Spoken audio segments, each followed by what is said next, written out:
Ce soir, nous plongeons dans le monde sombre, dangereux et guère glamour des assassins médiévaux. Ces personnages de l'ombre s'introduisaient dans les couloirs des châteaux et les ruelles obscures pour changer le cours de l'histoire d'un coup de lame et d'un murmure. Alors qu'Hollywood les rend cool, la vérité, c'est que la vie d'un assassin médiéval, c'était vraiment pourri.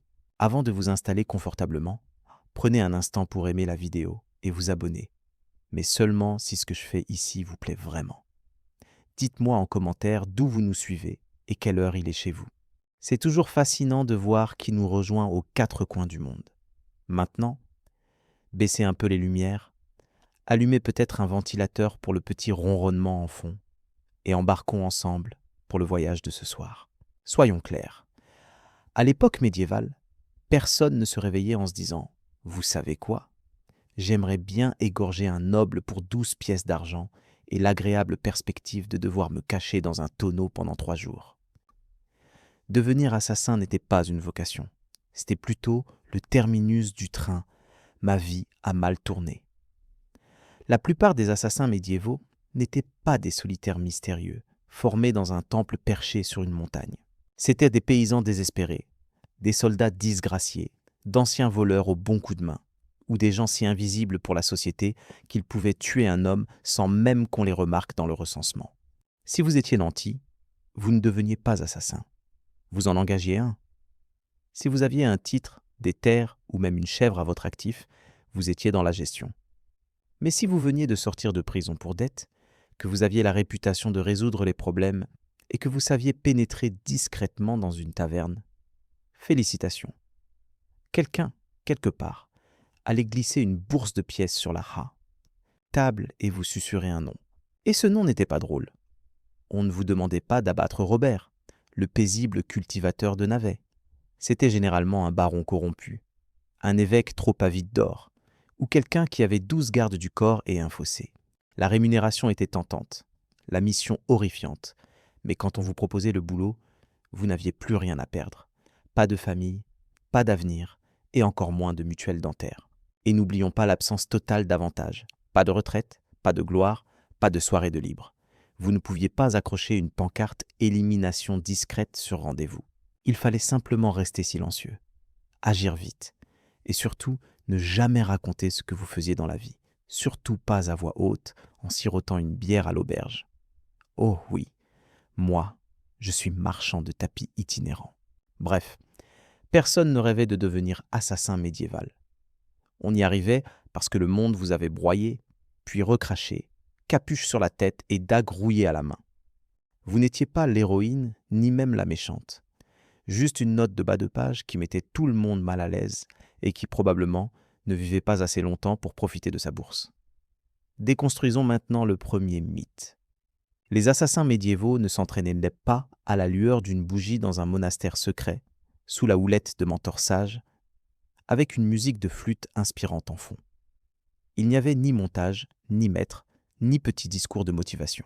Si vous appreniez quelque chose, c'était en ne mourant pas dès vos premiers essais. La plupart n'étaient pas des pros formés, juste des amateurs désespérés avec un sens de l'orientation correcte et la capacité de grimper silencieusement sans éternuer. Si vous aviez une expérience militaire, tant mieux. Au moins, vous saviez tenir un couteau. Sinon, planter quelqu'un était assez intuitif. Mais s'enfuir les 2 reins intacts, là, il fallait un brin de talent ou beaucoup de chance. Le plus souvent, juste de la chance. Il n'y avait pas de manuel, pas de réunion d'accueil dans une guilde, pas de consigne de sécurité. On ne vous apprenait pas à repérer un sosie ni à localiser la sortie de la chambre d'un noble.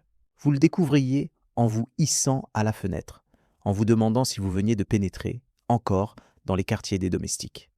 Quant au poison, c'était un apprentissage par essai et erreur, avec un lourd accent sur les erreurs. Parfois, ça marchait. Parfois, la cible n'avait que des vertiges et devenait juste plus suspicieuse de sa soupe. Parfois, c'était vous qui avaliez la mauvaise coupe. Il n'y avait pas de numéro vert médiéval pour le contrôle des intoxications.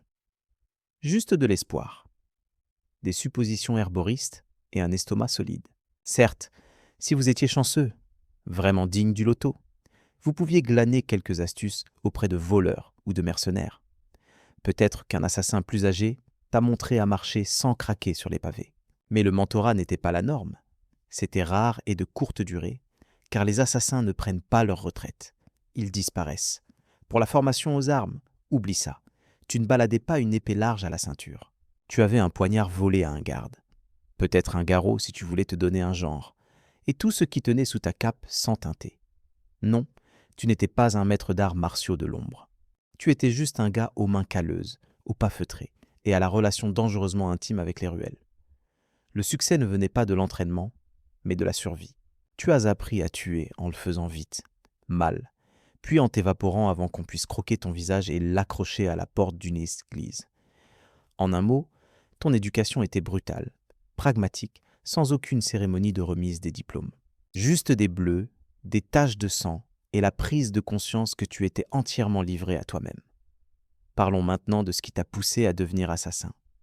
La monnaie, froide, lourde, tintinabulante, délicieusement dépensable. Sa promesse t'a embarqué là-dedans. Mais la réalité, c'est qu'on te payait en mensonge. Quand quelqu'un engage un assassin, il ne veut pas de relation durable, juste un service ponctuel, zéro paperasse et, idéalement, aucun témoin, surtout pas toi. On te propose une bourse d'argent, la moitié maintenant, le reste une fois la mission accomplie, si jamais leur générosité est au rendez-vous. Sauf que mission accomplie veut dire après qu'on ait vérifié que tu n'as pas tout foiré, qu'on n'a pas l'air ridicule, que tu n'as pas laissé de traces menant jusqu'à nous, ou que tu n'es pas en vie pour raconter quoi que ce soit. Alors tu exécutes la mission. Tu te glisses dans l'ombre, tu risques ta peau, peut-être tu tues un baron dans son sommeil. C'est pas joli, c'est pas poétique. Et quand tu reviens, ah, à propos de ton salaire, le client a fui, désolé. Pire, parfois c'est lui qui essaie de t'achever. Un coup de couteau dans l'estomac coûte moins cher qu'un bonus. Et même si tu reçois ton dû, ce n'est jamais assez. Pas pour le risque, pas pour le sang, pas pour les 3 jours passés planqués dans une gerbe de foin grouillant de puces et de remords. Tu reçois une poignée de pièces, un signe de tête sec et l'injonction. Tu n'as jamais existé. Fun fact, certains contrats étaient en des pièges politiques. On te demandait d'éliminer quelqu'un de dangereux pour découvrir que ce n'était qu'un leurre entouré de gardes. Bravo, tu viens de marcher dans un traquenard avec ton nom gravé d'avance sur l'échafaud. Et même quand l'affaire était réelle, tu ne pouvais pas aller porter plainte devant un tribunal. Votre honneur, je veux poursuivre Lord Edmund pour non-paiement de contrat d'assassin. Le seul tribunal que tu voyais, c'était celui où tu faisais toi-même figure de pièce à conviction. Bref, tu as appris à prendre ce qu'on te donne, à exiger un acompte et à ne faire confiance à personne. Pas même au petit scribe graisseux qui jurait que ce job changerait ta vie. Il l'a surtout raccourci. Être assassin, c'était vivre de promesses brisées et disparaître avant qu'elles ne te brisent. Tu as donc accepté la mission. On t'a menti sur la paye. Tu vas probablement crever. Parlons maintenant de ton équipement. Oublie les romans de fantasy et les jeux vidéo infiltrés de gadgets. Il n'y avait ni lames rétractables au poignet, ni bombes fumigènes, ni dagues enchantées, ni arbalètes se pliant dans ta botte. Ton attirail se limitait à tout ce que tu pouvais voler, aiguiser ou dissimuler sous une cape en lambeaux sans faire de bruit. Si tu avais de la chance, vraiment, trouver une pièce d'or dans la chaussure d'un mort, tu possédais un bon poignard. Pas orné, pas courbé comme une dent de dragon. Juste tranchant, pas rouillé, et qui ne sentait pas le dernier type que tu avais planté avec. Le poison, oui, ça existait, mais ce n'était pas aussi glamour qu'un goutte à goutte dans un calice de vin. La plupart des poisons médiévaux étaient imprévisibles, faits de plantes, de minéraux ou de tripes de crapauds. Certains agissaient instantanément, d'autres prenaient des heures. Certains faisaient vomir ta cible 2 jours d'affilée avant qu'elle ne s'en remette, plus enragée et désormais très méfiante envers son ragoût. La corde était parfois utile, pour étrangler, grimper ou ligoter, mais il fallait savoir s'en servir vite, car rien ne casse plus l'ambiance qu'un combat de lutte à murmurer. « Attends, quel nœud déjà ? L'arc efficace. Oui, si tu en avais un, si tu savais tirer, et si tu n'essayais pas de le faire passer dans un palais déguisé en arrangeur de fleurs. La plupart des meurtres se faisaient au corps à corps, en face à face, pas 1 ou 2, des dizaines. Armés, cuirassés et bien nourris. Certains montèrent la garde à l'avant, d'autres à l'arrière. D'autres encore restaient plantés là, l'air intimidant, défiant quiconque de cligner des yeux. Toi, tu passais des jours à mémoriser les rondes, les grincements de portes et le nombre exact de marches à gravir, avant que le veilleur asthmatique ne râle pour reprendre son souffle. Ensuite, il y avait les murailles. Les châteaux n'avaient pas de porches, ils avaient avant des ponts levis, des meurtrières et des douves remplies de bestioles qui mordent. Si tu ne tombais pas à l'eau, il te restait encore à te méfier des archères et de l'huile bouillante. Oui, de l'huile bouillante. Ta fiche de poste mentionnait « risque de flambage pour curiosité mal placée ». Troisièmement, il y avait les domestiques et le personnel. Cuisiniers, scribes, palefreniers. Un seul regard maladroit de ta part, et il chuchotait au capitaine de la garde plus vite que tu ne pouvais dire « je ne suis que l'herboriste ». Les assassins ne combattaient pas seulement contre les épées, ils luttaient aussi contre les ragots. Et au Moyen-Âge, les ragots vont à la vitesse de la lumière, dès qu'il s'agit de sauver sa tête. Enfin, il y avait ta cible elle-même, paranoïaque à juste titre. Cernée de traîtres, de parents revendiquant un titre et d'une trentaine de flatteurs hypocrites, elle ne mangeait jamais sans goûteur et ne dormait jamais sans 3 verrous à sa porte. Certains dormaient même dans des lits de diversion, ou changèrent de chambre comme dans une version mortelle des chaises musicales. Et si tu entends dire qu'il y a un festin, ne t'emballe pas. Oui, ils seront ivres, mais toi aussi. Il te faudra tout de même franchir les gardes royaux, 3 chiens, un bouffon aux aguets et 50 témoins brandissant leur chope.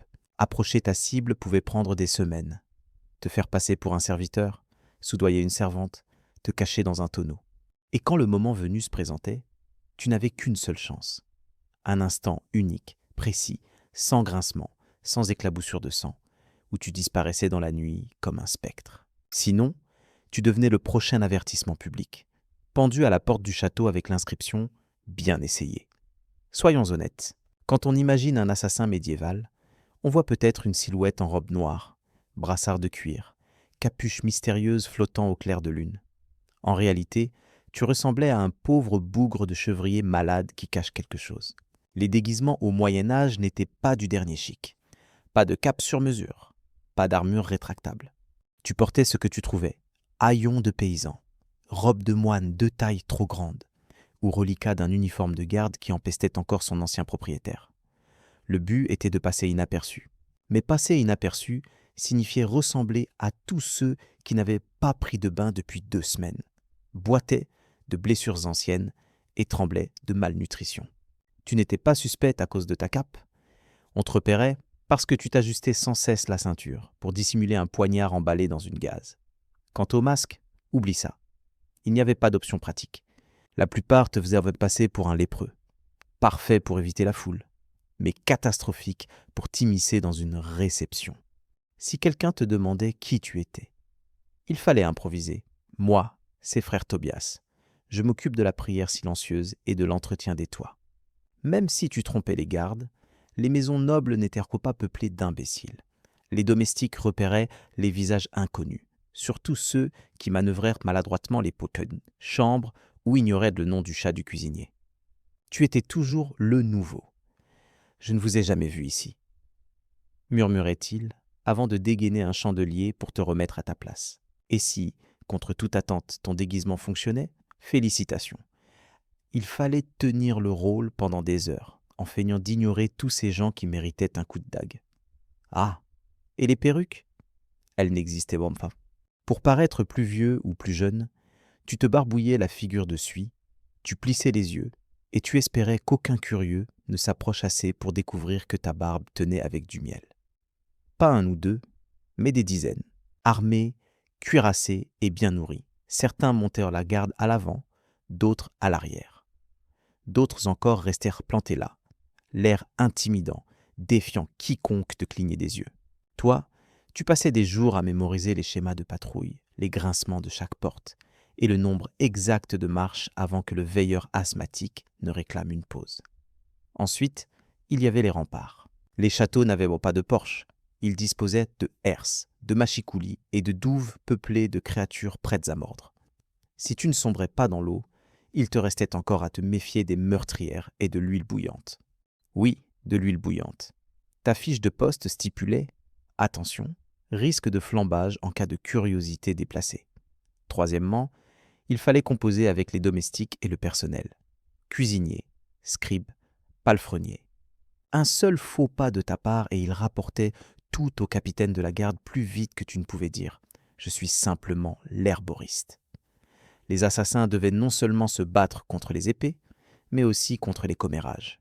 Et au Moyen-Âge, les ragots vont à la vitesse de la lumière dès qu'il est question de sauver sa tête. Enfin, il y avait ta véritable cible, paranoïaque à juste titre. Ces gens vivaient cernés de traîtres, de parents en quête de titres et d'une cohorte de flatteurs hypocrites. Ils ne mangeaient jamais sans goûteur et ne dormaient jamais sans 3 verrous. Certains dormaient même dans des lits de diversion, ou changèrent de chambre chaque nuit comme dans une version mortelle des chaises de musicale. Et si on t'annonce un festin, ne te réjouis pas trop. Oui, l'assemblée sera ivre, mais toi aussi. Il te faudra tout de même franchir la garde royale. 3 molosses, un bouffon en alerte et 50 témoins à la chope levée. Se rapprocher de ta cible pouvait prendre des semaines. Te faire passer pour un serviteur, soudoyer une chambrière, t'enterrer dans un tonneau. Et lorsque l'instant fatidique arrivait, il n'y avait qu'une seule occasion. Un moment précis, silencieux, sans grincement, sans éclaboussure de sang, où tu disparaissais dans l'ombre comme un fantôme. Sinon, tu devenais le prochain avertissement public, pendu aux portes du château, avec la pancarte « Belle tentative ». Soyons honnêtes, quand on imagine un assassin médiéval, on pense à des robes noires, des brassards de cuir, une capuche mystérieuse flottant au clair de lune. En réalité, tu ressemblais à un pauvre chevrier malade qui cache quelque chose. Les déguisements au Moyen-Âge n'étaient pas du dernier chic.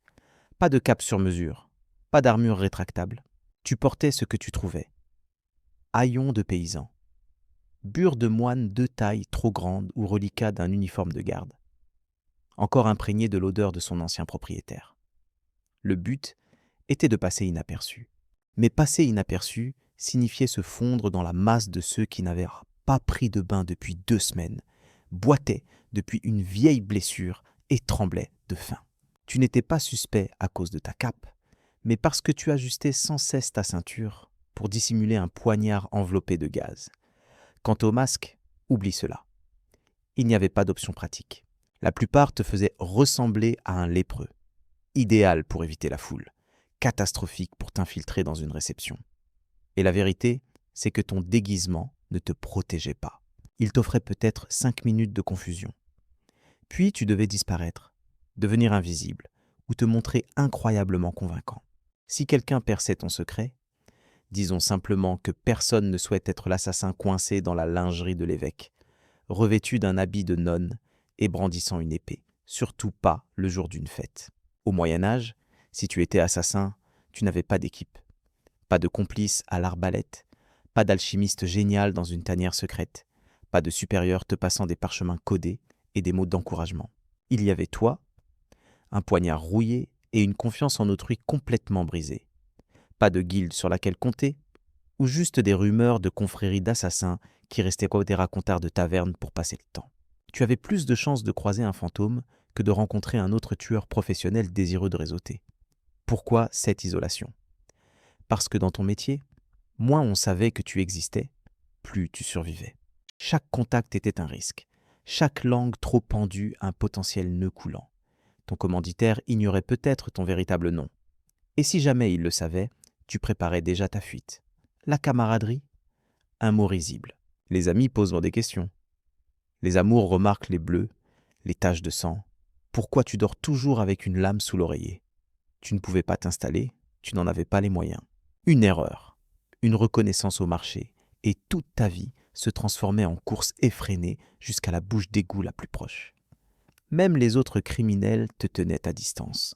Voleurs et contrebandiers étaient sociables. Toi, tu étais celui qui fait disparaître les gens. Ils te craignaient ou, pire, te considéraient comme un boulet ambulant. Personne n'avait envie de partager un ragoût avec quelqu'un dont la profession risquait de faire déferler une horde en torche. Quant à la compassion, n'y compte pas. Tu ne pouvais confier à personne combien il était difficile de dormir après avoir étranglé en silence un évêque corrompu. Si tu parlais de ton métier, on te prenait pour un fou ou un danger public, et on n'avait pas tort. Alors tu gardais tes secrets, tes cicatrices et tes armes pour toi. Aux auberges, tu restais tapi dans l'ombre, dos au mur, les yeux rivés sur la porte. Tu ne buvais jamais trop, tu ne restais jamais plus d'une nuit, tu ne donnais ton nom que si l'on te payait d'abord. Et encore, ce n'était probablement pas le tien. Être assassin médiéval, c'était maîtriser l'art de disparaître, pas seulement dans une foule, mais de chaque existence que tu ne connaîtrais jamais vraiment. Imaginons que tu aies accepté la mission. Tu planifies ton itinéraire, soudoies le portier adéquat, te fais passer pour un ramoneur des plus crédibles, et soudain, tu bloques. Le visage de ta cible se retourne au mauvais moment, où elle est avec son enfant. Où tu as la tremblote, ta main vient trembler comme un écureuil terrifié. Alors, devine quoi? Tu es mort. Pour un assassin médiéval, l'échec n'était pas une simple tape sur les doigts, ni une mauvaise évaluation professionnelle. C'était une mort publique, douloureuse et grandiloquente, souvent mise en scène avec cordes, feu, roues ou engins de fer cruellement baptisés, la délectation du briseur d'os. Manquer son coup, c'était faire capoter toute l'opération. La cible survit et annonce qu'on a tenté de l'assassiner. À partir de là, tu n'es plus un simple fantôme. Tu es un homme recherché, avec une description détaillée et probablement un croquis grossier affiché sur chaque mur de taverne dans un rayon de 30 mètres. Et ces gardes que tu avais autrefois contournés? Ils sont maintenant plus motivés que jamais. Parfois, ce n'est même pas la cible qui t'inquiète, mais ton commanditaire. Si tu échoues, tu cesses d'être un atout pour devenir un boulet, un sujet à torturer, à interroger, ou pire, un second contrat. Et il n'y avait pas de seconde chance, non. Désolé. La lame a glissé. J'essaierai de nouveau demain. Tu n'avais qu'une seule chance, un seul instant. Et si tu loupais ton coup, le mieux que tu pouvais espérer, c'était de crever vite avant que quelqu'un ne découvre qui t'avait engagé. L'échec signifiait aussi la honte, la forme silencieuse et humiliante.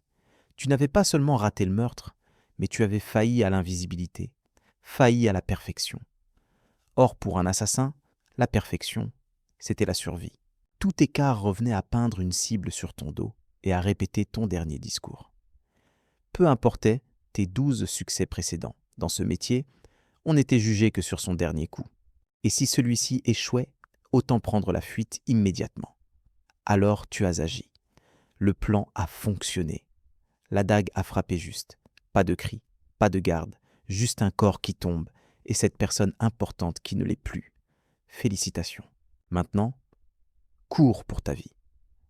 Réussir un contrat médiéval ne signifiait pas siroter du vin sur un toit en regardant la ville s'embraser. Ça voulait dire fuir par les ruelles, les bottes trempées de sang, un chien reniflant déjà ta piste. Pas de tour d'honneur, pas de verre entre collègues, pas de compte-rendu avec ton client. Tu n'avais même pas une seconde pour admirer ton œuvre. Dès que ta lame frappait, ta nouvelle mission commençait. Échapper à tous ceux qui voulaient à présent t'exécuter de 1000 manières créatives. Les gardes approchaient, les portes se verrouillaient, les chevaux étaient partis de l'autre côté de la ville. Et toi, tu saignais probablement. Il fallait planifier ta fuite avant même de tuer.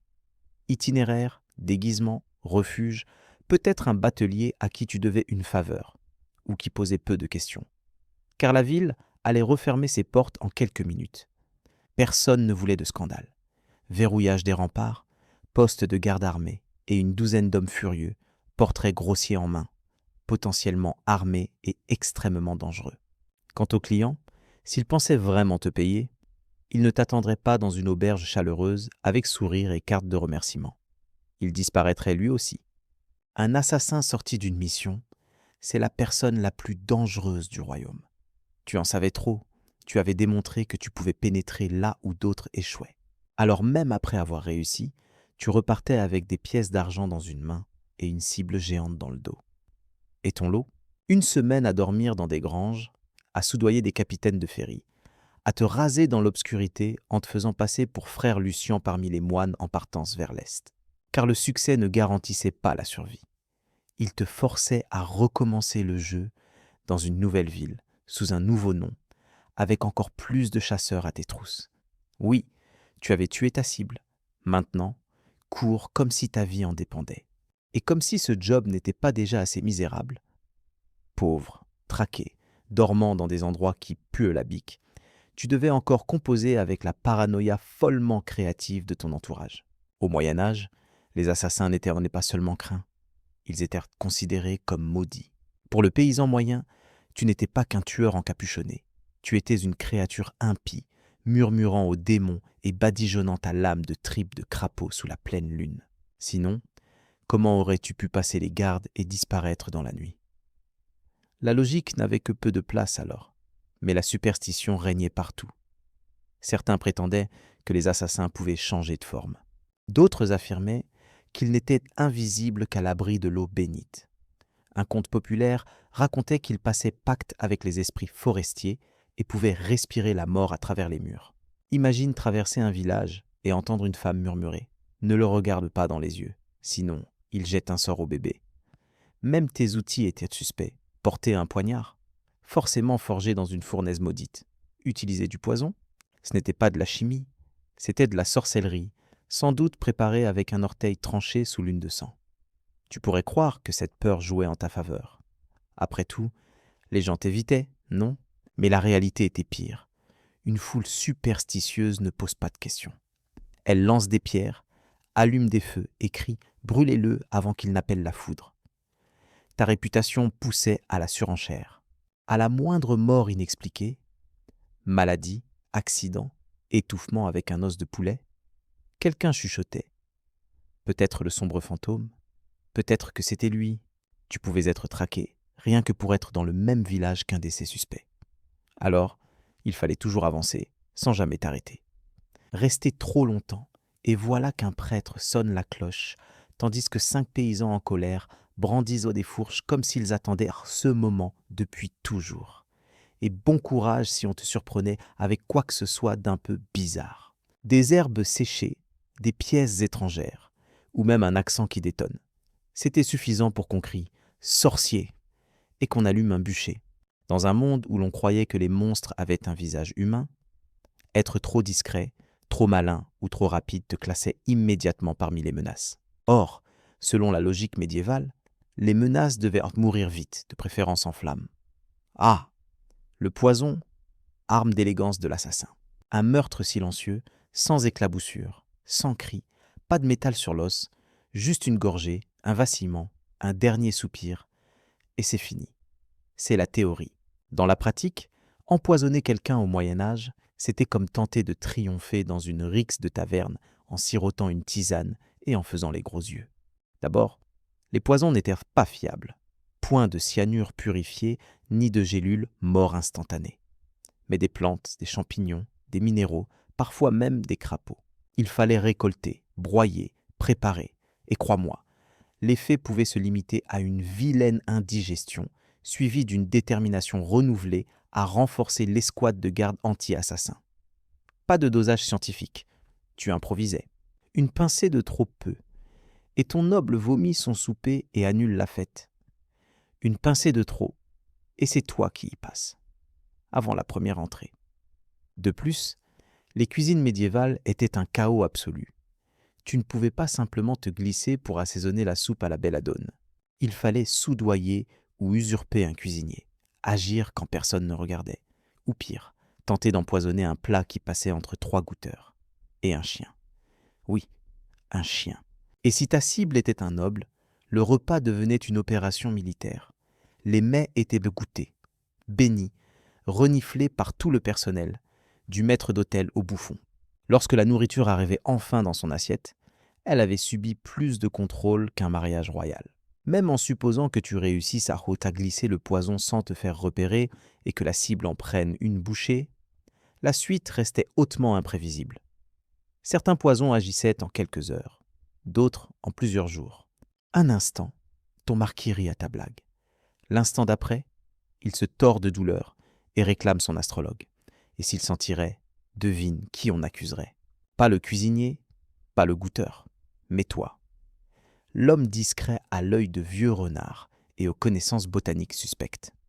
L'empoisonnement n'était donc ni efficace ni sûr. Lent, dangereux et semé de variables hors de ton contrôle. Et si tu te faisais prendre, pas de mort rapide. On t'interrogeait avec des instruments de torture jusqu'à ce que tu avoues avoir empoisonné tout, du duc jusqu'au chien. Tu pourrais penser que Si tu avais changé le cours de l'histoire en éliminant un tyran, en sabotant une lignée royale ou en réduisant au silence une menace politique, on te graverait dans les mémoires. Mais non, tu restais un assassin, ton nom n'était pas fait pour durer. Au mieux, tu étais une rumeur, cette silhouette encapuchonnée, l'étranger aux yeux froids, ou l'homme qui ne finissait jamais sa chope. Même l'exploit le plus légendaire restait un décès mystérieux dans les registres officiels. C'était voulu. Ton commanditaire ne voulait pas d'histoire, mais de la plausibilité. Moins on savait qui tu étais, plus il était protégé.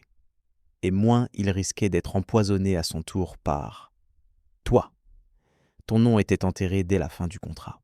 Si tu en avais utilisé un vrai, tu ne signais pas ton œuvre, tu ne te vantes pas, tu ne conservais pas de trophée. Tu n'existais que l'espace d'un instant, celui du coup fatal. Et si quelqu'un apprenait ton nom, c'était un boulash à éliminer. Dans ton métier, les boulashs avaient une durée de vie très courte. Quant à l'honneur, quel luxe. Pas de médaille pour le silence. Pas de monument de pierre pour celui qui mit fin à une guerre d'un simple coup de dague. Si un noble souhaitait une statue, il la commandait pour lui-même. Toi, tu finissais dans un cercueil de bois, une tombe non marquée, ou, si tout tournait mal, une tête fichée sur une pique étiquetée « traître ». Parfois, ton nom n'était mentionné que pour être maudit. Tu devenais un avertissement chuchoté. Ne défie pas le roi. Tu te souviens du sort de Lord Ulrich ? Oui. Et l'homme qui l'a fait disparaître s'est volatilisé, tel un fantôme. Voilà ton héritage. Pas de gloire, pas de crainte, simplement l'absence. Tu n'étais pas censé laisser de traces. Tu étais censé disparaître. Et si tu restais assez longtemps pour qu'on te connaisse, c'était une erreur fatale. Car au Moyen-Âge, les héros se font inscrire dans les mémoires. Les assassins s'effacent. Alors tu as survécu. Tu as accompli ta mission. Tu as même réussi à être payé. Un miracle en soi.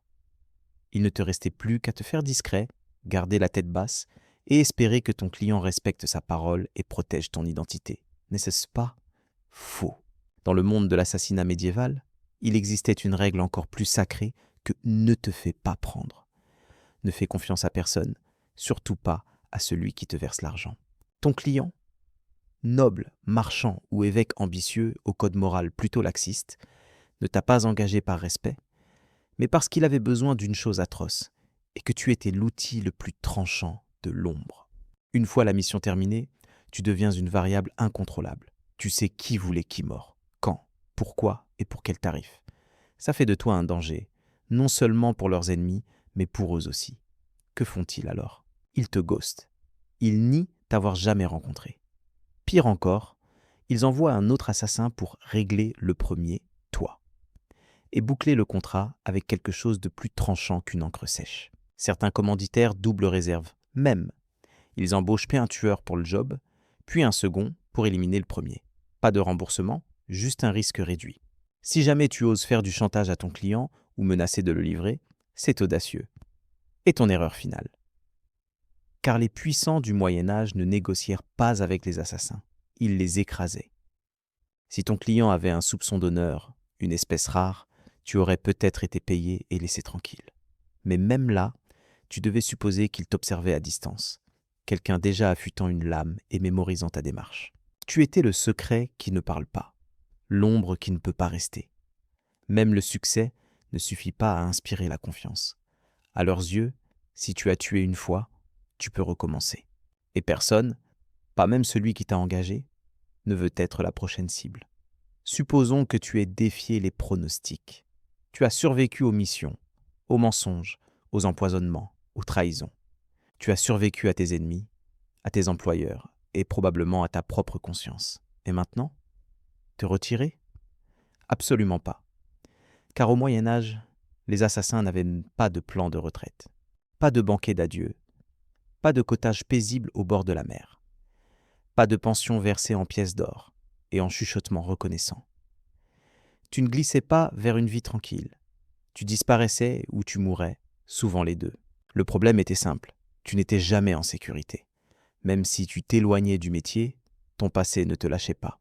Trop de secrets dans la tête, trop de noms en mémoire, trop de sang sur les mains. On ne voulait pas d'un assassin à la retraite. On voulait qu'il soit oublié, généralement sous terre. Et même si personne ne te chassait, et c'est un gros si, tu devais vivre dans la peur constante qu'un nouveau tueur ne reçoive ton contrat. Alors tu changeais encore de nom. Tu posais tes valises dans un village où l'on ne posait pas de questions. Tu feignais une boiterie, tu vendais des herbes, tu prétendais avoir été garde autrefois. Mais même là, tu ne dormais pas bien. Tu évitais la foule. Tu t'asseyais toujours face à la porte. Tu gardais ta dague sous le plancher à côté de la bourse de pièces que tu n'ouvrais jamais, car elle sentait toujours le type qui te les avait données. Tu ne pouvais pas faire confiance à toi-même non plus. Des années de meurtres silencieux et de fuites rapides t'avaient brisé le cerveau. Chaque coup à la porte te faisait sursauter. Chaque inconnu sur le chemin pouvait être un visage qui te reconnaît. Tu avais arrêté de rêver, car rêver était dangereux. Tu ne pouvais plus aimer, tu ne pouvais plus te détendre, tu ne pouvais plus rire aux éclats. Tu vivais comme un fantôme qui fait semblant d'être un homme. La vérité, c'est qu'il n'y avait pas de fin de partie pour un assassin médiéval. Juste un lent glissement dans l'oubli, toujours en mouvement, toujours sur le qui-vive, jusqu'au jour où tu glissais dans l'ombre et que plus personne ne t'apercevait.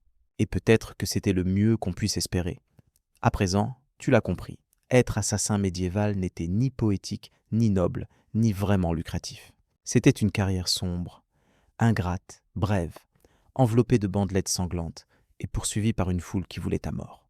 Tu ne tiendrais pas une semaine, peut-être même pas une journée, car tu partirais avec de mauvaises présomptions, que tu serais élégant, maître de toi, un simple murmure dans l'ombre. Mais la vérité, c'est que tu serais froid, affamé et à un mauvais choix de la corde.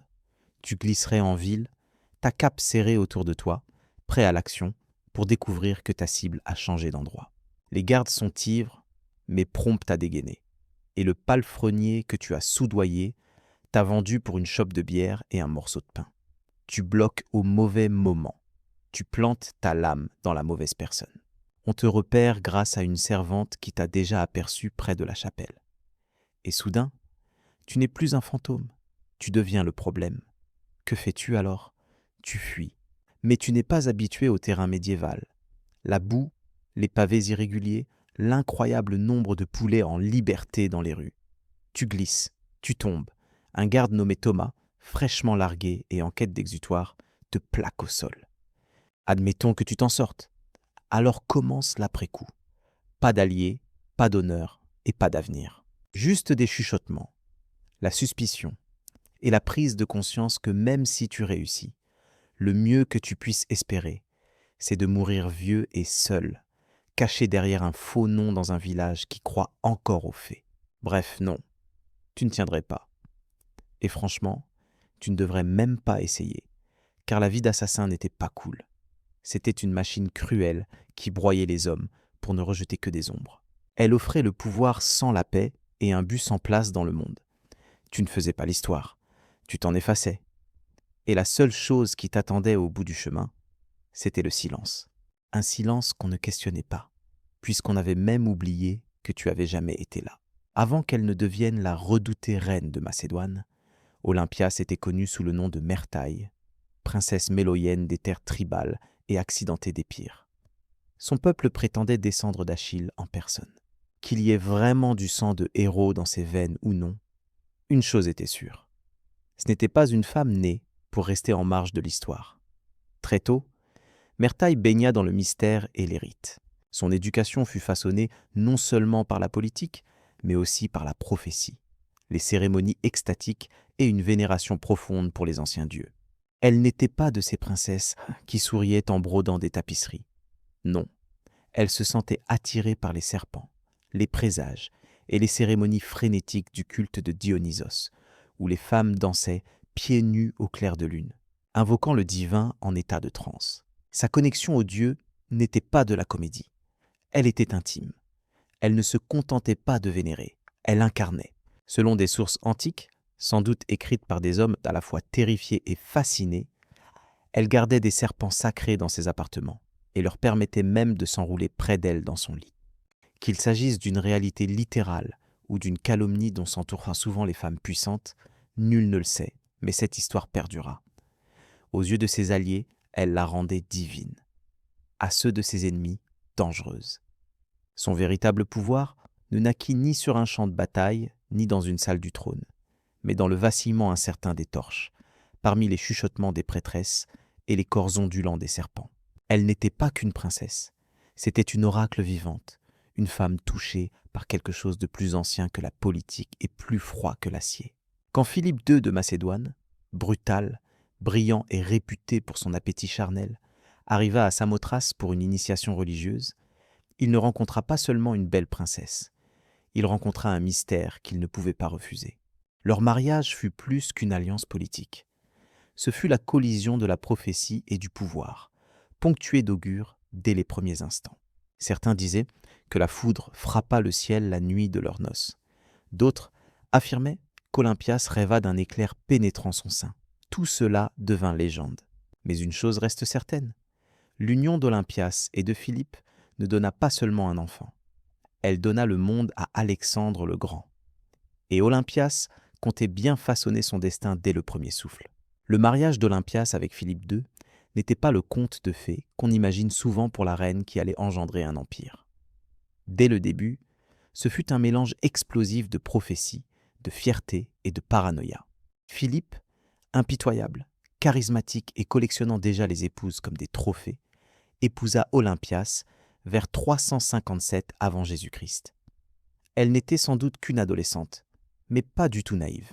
Elle voyait en Philippe un homme dont l'ambition égalait la sienne, et peut-être même une épaule divine pour son destin spirituel.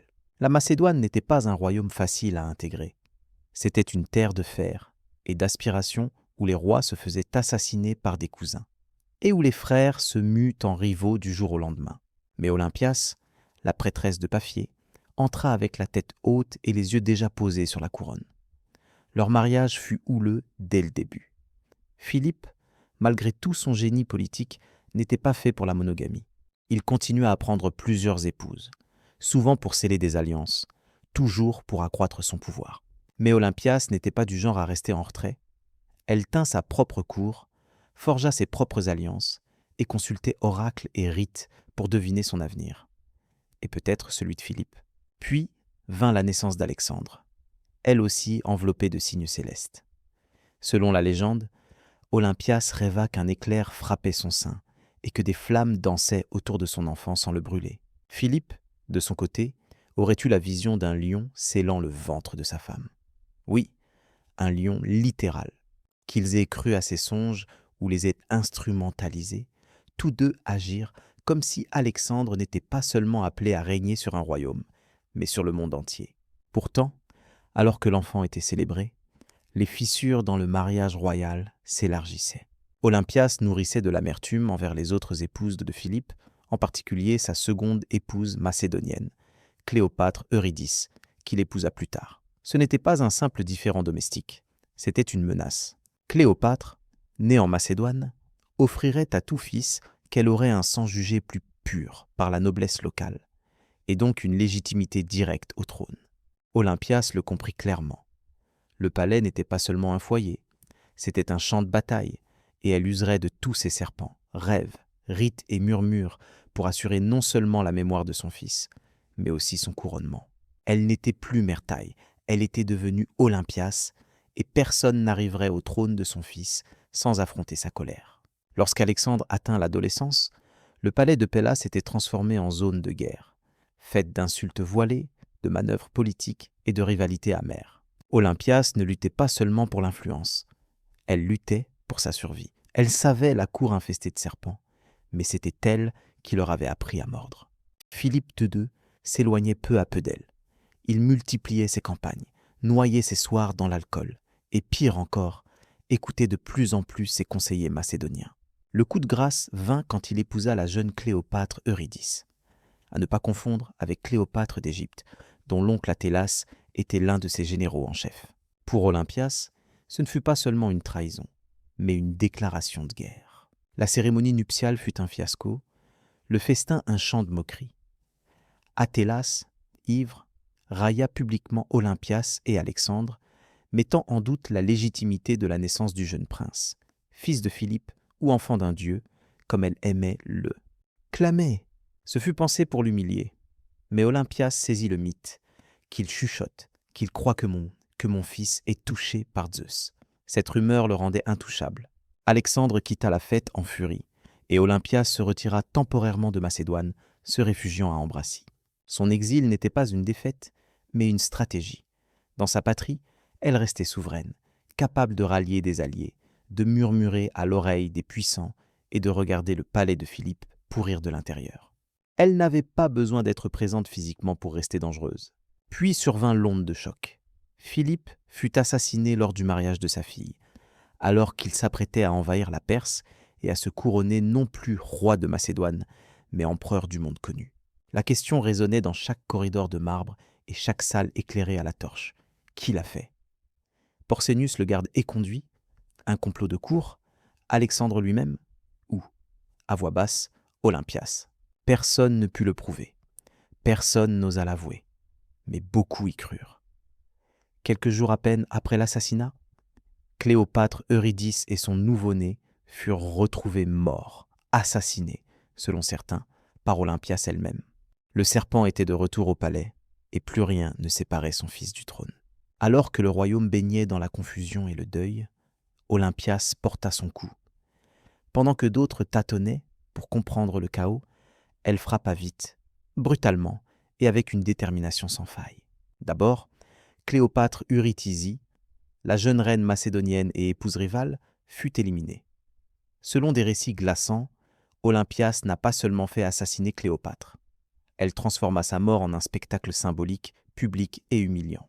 Certains affirment que Cléopâtre fut contrainte de se pendre après avoir vu sa fille, nouveau-née, être assassinée sous ses yeux. D'autres racontent qu'Olympias fit jeter l'enfant dans une fosse funéraire. Tout le monde s'accorde sur un point. Aucune pitié ne fut accordée. Olympias comprenait ce que tant de mères de cour antique refusaient d'admettre. Dans un palais royal, la pitié est une faiblesse. Un enfant rival, si petit soit-il, est une guerre à venir. Et Olympias en eut assez de jouer la défensive. Une fois Cléopâtre et sa lignée éradiquées, elle put se concentrer pleinement sur l'accession au trône d'Alexandre. Son fils adolescent, audacieux et brillant, déjà formé par Aristote, fut déclaré roi sans véritable opposition. Ne vous y trompez pas. Ce ne fut pas seulement son charisme ou l'héritage de son père qui rendirent cela possible, mais Olympias. C'est elle qui savait quels généraux menacer, quels nobles flatter et quels ennemis éliminer discrètement. Elle ne se contentait pas de protéger la montée de son fils. Elle l'orchestrait. Alexandre lui-même n'approuvait pas toujours ses brutalités. Il aurait désapprouvé la violence infligée à la famille de Cléopâtre Eurydice. Mais il ne l'a pas arrêtée, car il savait au fond de lui ce qu'Olympias savait depuis toujours. Le pouvoir exige du sang. Et en Macédoine, les lignées étaient à la fois une bénédiction et une malédiction. Lorsque son fils fut monté sur le trône, Olympias se retira un peu de la vie publique, mais nullement de l'action. Ce ne fut pas une retraite, mais un passage des attaques ouvertes aux intrigues feutrées. Alors qu'Alexandre préparait sa conquête de la Perse, elle resta à l'arrière-plan, non comme une reine-mère passive, mais comme gardienne spirituelle de son destin, envoyant reliques sacrées, consultant oracles et exécutant des rites en son nom. Pour Olympias, la mission de son fils n'était pas qu'une campagne militaire, c'était une mission divine. Tandis qu'Alexandre marchait vers l'est pour conquérir le monde connu, Olympias régnait toujours en Macédoine. Titre officiel, reine-mère. Mais ne vous y trompez pas, elle gouvernait en tout sauf le nom. Bien que la régence fût confiée à Antipater, l'un des généraux de confiance d'Alexandre, Olympias refusa de se laisser écarter.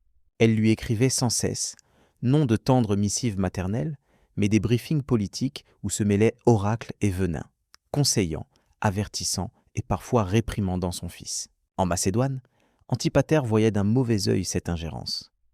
Olympias le sapait à chaque occasion, utilisant son statut, son autorité religieuse et ses liens familiaux pour attiser l'opposition contre lui, en Épire, en Thessalie et parmi l'aristocratie.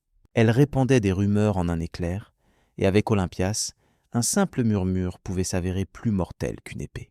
Pendant ce temps, ses lettres à Alexandre se faisaient de plus en plus pressantes.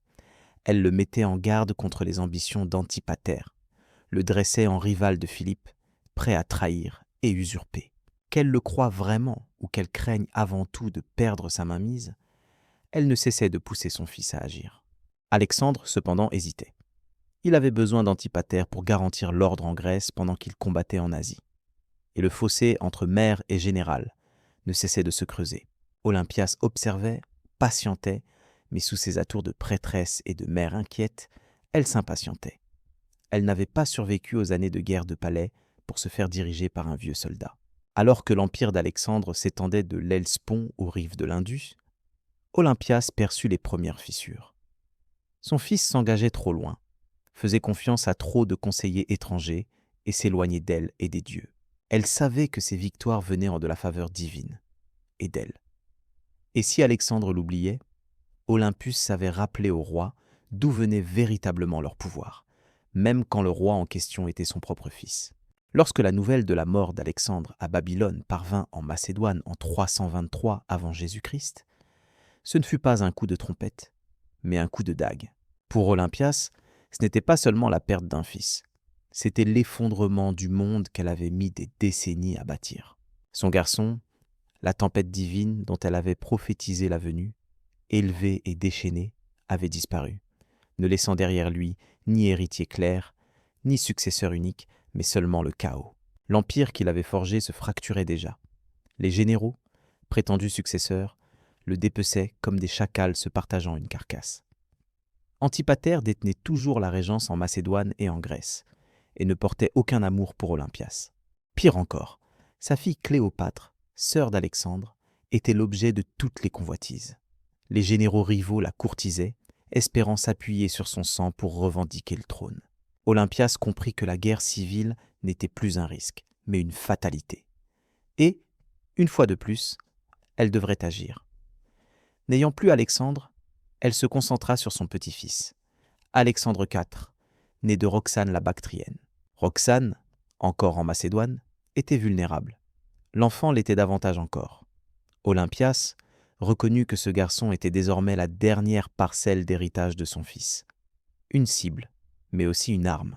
Elle s'unit à Roxane pour protéger l'héritier et utiliser son droit de naissance pour porter sa propre revendication sur l'échiquier politique. Mais les anciens alliés d'Alexandre, désormais généraux, refusaient de ployer devant sa veuve ou sa mère. Ils avaient des armées, des ambitions et des rancunes. Olympias n'en avait cure. Elle avait affronté serpents, traîtres et rois. Quelques chefs de guerre aux couronnes usurpées ne l'intimidaient pas. Elle trama donc son retour, attendant qu'Antipater s'éteigne pour être remplacé par son fils Cassandre, homme au cœur de pierre, indifférent au jeu de l'ancienne reine. Ce ne fut qu'une question de temps avant que ces deux forces ne s'affrontent, la mère serpent d'Alexandre contre le parricide assoiffé de pouvoir. Alexandre était parti, mais son ombre continuait de se mouvoir, et Olympias en demeurait la force latente, prête à frapper. Des années après la mort d'Alexandre, alors que son empire s'écroulait dans la guerre civile, Olympias joua son plus audacieux coup. Elle revint en Macédoine, non pas en mère éplorée, mais en force politique furieuse. La régence était morcelée. Cassandre s'accaparait le pouvoir, et Roxane, avec le jeune Alexandre IV, vivait presque en captivité. Olympias vit le danger. Si elle n'agissait pas, son petit-fils disparaîtrait comme une ombre au crépuscule. Elle conclut une alliance avec le général vieillissant Polyperchon, seul détenteur d'une autorité encore légitime. Elle reviendrait non pour supplier, mais pour régner. À la tête d'une armée, elle entra en Macédoine. Les cités ouvrirent leurs portes. Les soldats désertaient pour la rejoindre, jusqu'à certains de ses anciens ennemis qui hésitèrent. Malgré son âge, son nom faisait trembler la terre. Sa vengeance fut expéditive. Un à un, elle traqua les partisans de Cassandre. Lorsqu'elle captura enfin Philippe III Aridé, demi-frère d'Alexandre et roi Pantin, elle ordonna son exécution. Selon certaines sources, son épouse Eurydice fut sommée de se donner la mort. À son refus, Olympias la fit étrangler. Cette brutalité, revêtue d'un vernis de protocole royal, mise en scène par Olympias comme une déesse rendant justice, envoyait un message sans équivoque. Seul le sang d'Alexandre pouvait légitimement régner. Tous les autres n'étaient que prétendants. Pendant un bref moment enflammé, elle maintint le royaume sous son joug, restaurant la dynastie, vengeant les trahisons, rappelant à la Macédoine ce qu'était le pouvoir royal, tenu par une femme n'ayant plus rien à perdre. Mais en Macédoine, le pouvoir est un feu dans une herbe sèche, et Cassandre n'était pas du genre à se laisser distancer. Il revint en force, armée et ressources supérieures, cruauté glaciale. Ses alliés l'abandonnèrent, Polyperchon perdit de son influence, la marée tourna. Assiégée dans la forteresse côtière de Pydna, autrefois femme la plus redoutée d'Orient, elle vit ses ennemis converger. Cassandre, prudent, hésita à la tuer. Même à terre, elle portait le mythe comme une armure. Frapper la mère d'Alexandre le Grand eût semblé un sacrilège. Il lui offrit la vie sauve si elle se rendait. Mais Olympias connaissait trop bien la cruauté des promesses royales. La faim n'était plus un inconfort, c'était la mort. Sa garnison se rendit, ses partisans l'abandonnèrent et elle fut livrée à ses ennemis. Cassandre ne l'exécuta pas lui-même. Trop simple, presque miséricordieux. Il la confia aux familles des victimes de sa courte restauration, pour qu'elles décident de son sort. Elles la condamnèrent à mort. Mais, paradoxe ultime, lorsque les bourreaux s'avancèrent, aucun n'osa porter le premier coup. Tu ne tiendrais pas une semaine, peut-être même pas un jour, car tu partirais de mauvaises présomptions, que tu serais élégant, maître de toi, un simple murmure dans la nuit. En réalité, tu serais glacé, affamé et à un mauvais calcul du nœud coulant. Tu glisserais en ville, ta cape serrée autour de toi, prêt à agir, pour découvrir que ta cible a déménagé. Les gardes sont ivres, mais prompts à tirer. Et le palefrenier que tu as soudoyé t'a vendu pour une chope dalle et un bout de pain. Tu bloquerais au pire moment, planterais ta lame dans la mauvaise personne, te ferais repérer par la servante qui t'a déjà aperçu près de la chapelle. Et soudain, tu n'es plus un fantôme, tu deviens le problème. Alors, tu fuis. Mais tu n'es pas fait pour le terrain médiéval. La boue, les pavés disjoints, la quantité folle de poulets en liberté dans les rues. Tu glisses, tu tombes. Un garde nommé Thomas, fraîchement largué et en quête d'exutoire, te plaque au sol. Et si, par miracle, tu t'en sors, arrive l'après-coup. Pas d'alliés, pas d'honneur, pas d'avenir, juste des chuchotements, la suspicion et la cruelle révélation que même si tu réussis, le mieux que tu puisses espérer, c'est mourir vieux et seul, réfugié sous un faux nom dans un village qui croit encore aux faits. Non, tu ne tiendrais pas. Et franchement, tu ne devrais même pas essayer, car la vie d'assassin n'était pas cool. C'était une machine cruelle qui broyait les hommes pour n'en rejeter que des ombres. Elle offrait le pouvoir sans la paix, un dessein sans place dans le monde. Tu n'écrivais pas l'histoire, tu t'en effaçais. Et la seule chose qui t'attendait au bout du chemin était le silence. Un silence qu'on ne questionnait pas, puisque personne ne se souvenait même que tu avais jamais existé. Avant d'être la redoutée reine de Macédoine, Olympias portait le nom de Myrtaille, princesse méloïenne des terres tribales escarpées d'Épire. Son peuple se disait issu d'Achille lui-même. Qu'il y ait vraiment du sang de héros dans ses veines ou non, une chose était sûre, ce n'était pas une femme née pour rester en marge de l'histoire. Dès son plus jeune âge, Myrtaille baigna dans le mystère et les rites, prophéties, cérémonies extatiques, vénération des anciens dieux. Elle ne souriait pas en brodant des tapisseries, mais se sentait irrésistiblement attirée par les serpents, les présages et les cérémonies frénétiques du culte de Dionysos, où les prêtresses dansaient pieds nus sous la lune, en transe. Sa communion avec le divin n'était pas un spectacle, c'était intime. Elle ne se contentait pas d'adorer, elle incarnait. Selon les sources, sans doute masculines, à la fois terrifiée et fascinée, elle gardait des serpents sacrés dans sa chambre, les laissant parfois se lever à ses côtés pendant son sommeil. Qu'on y croie ou qu'on y voie une calomnie visant les femmes puissantes, ce récit lui conféra un aura divine aux yeux de ses partisans et la rendit redoutable pour ses ennemis.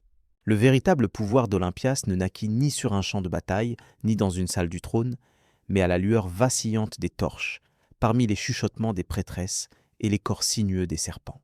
Elle n'était pas seulement une princesse, elle était oracle vivante, touchée par quelque chose de plus ancien que la politique, plus froid que l'acier.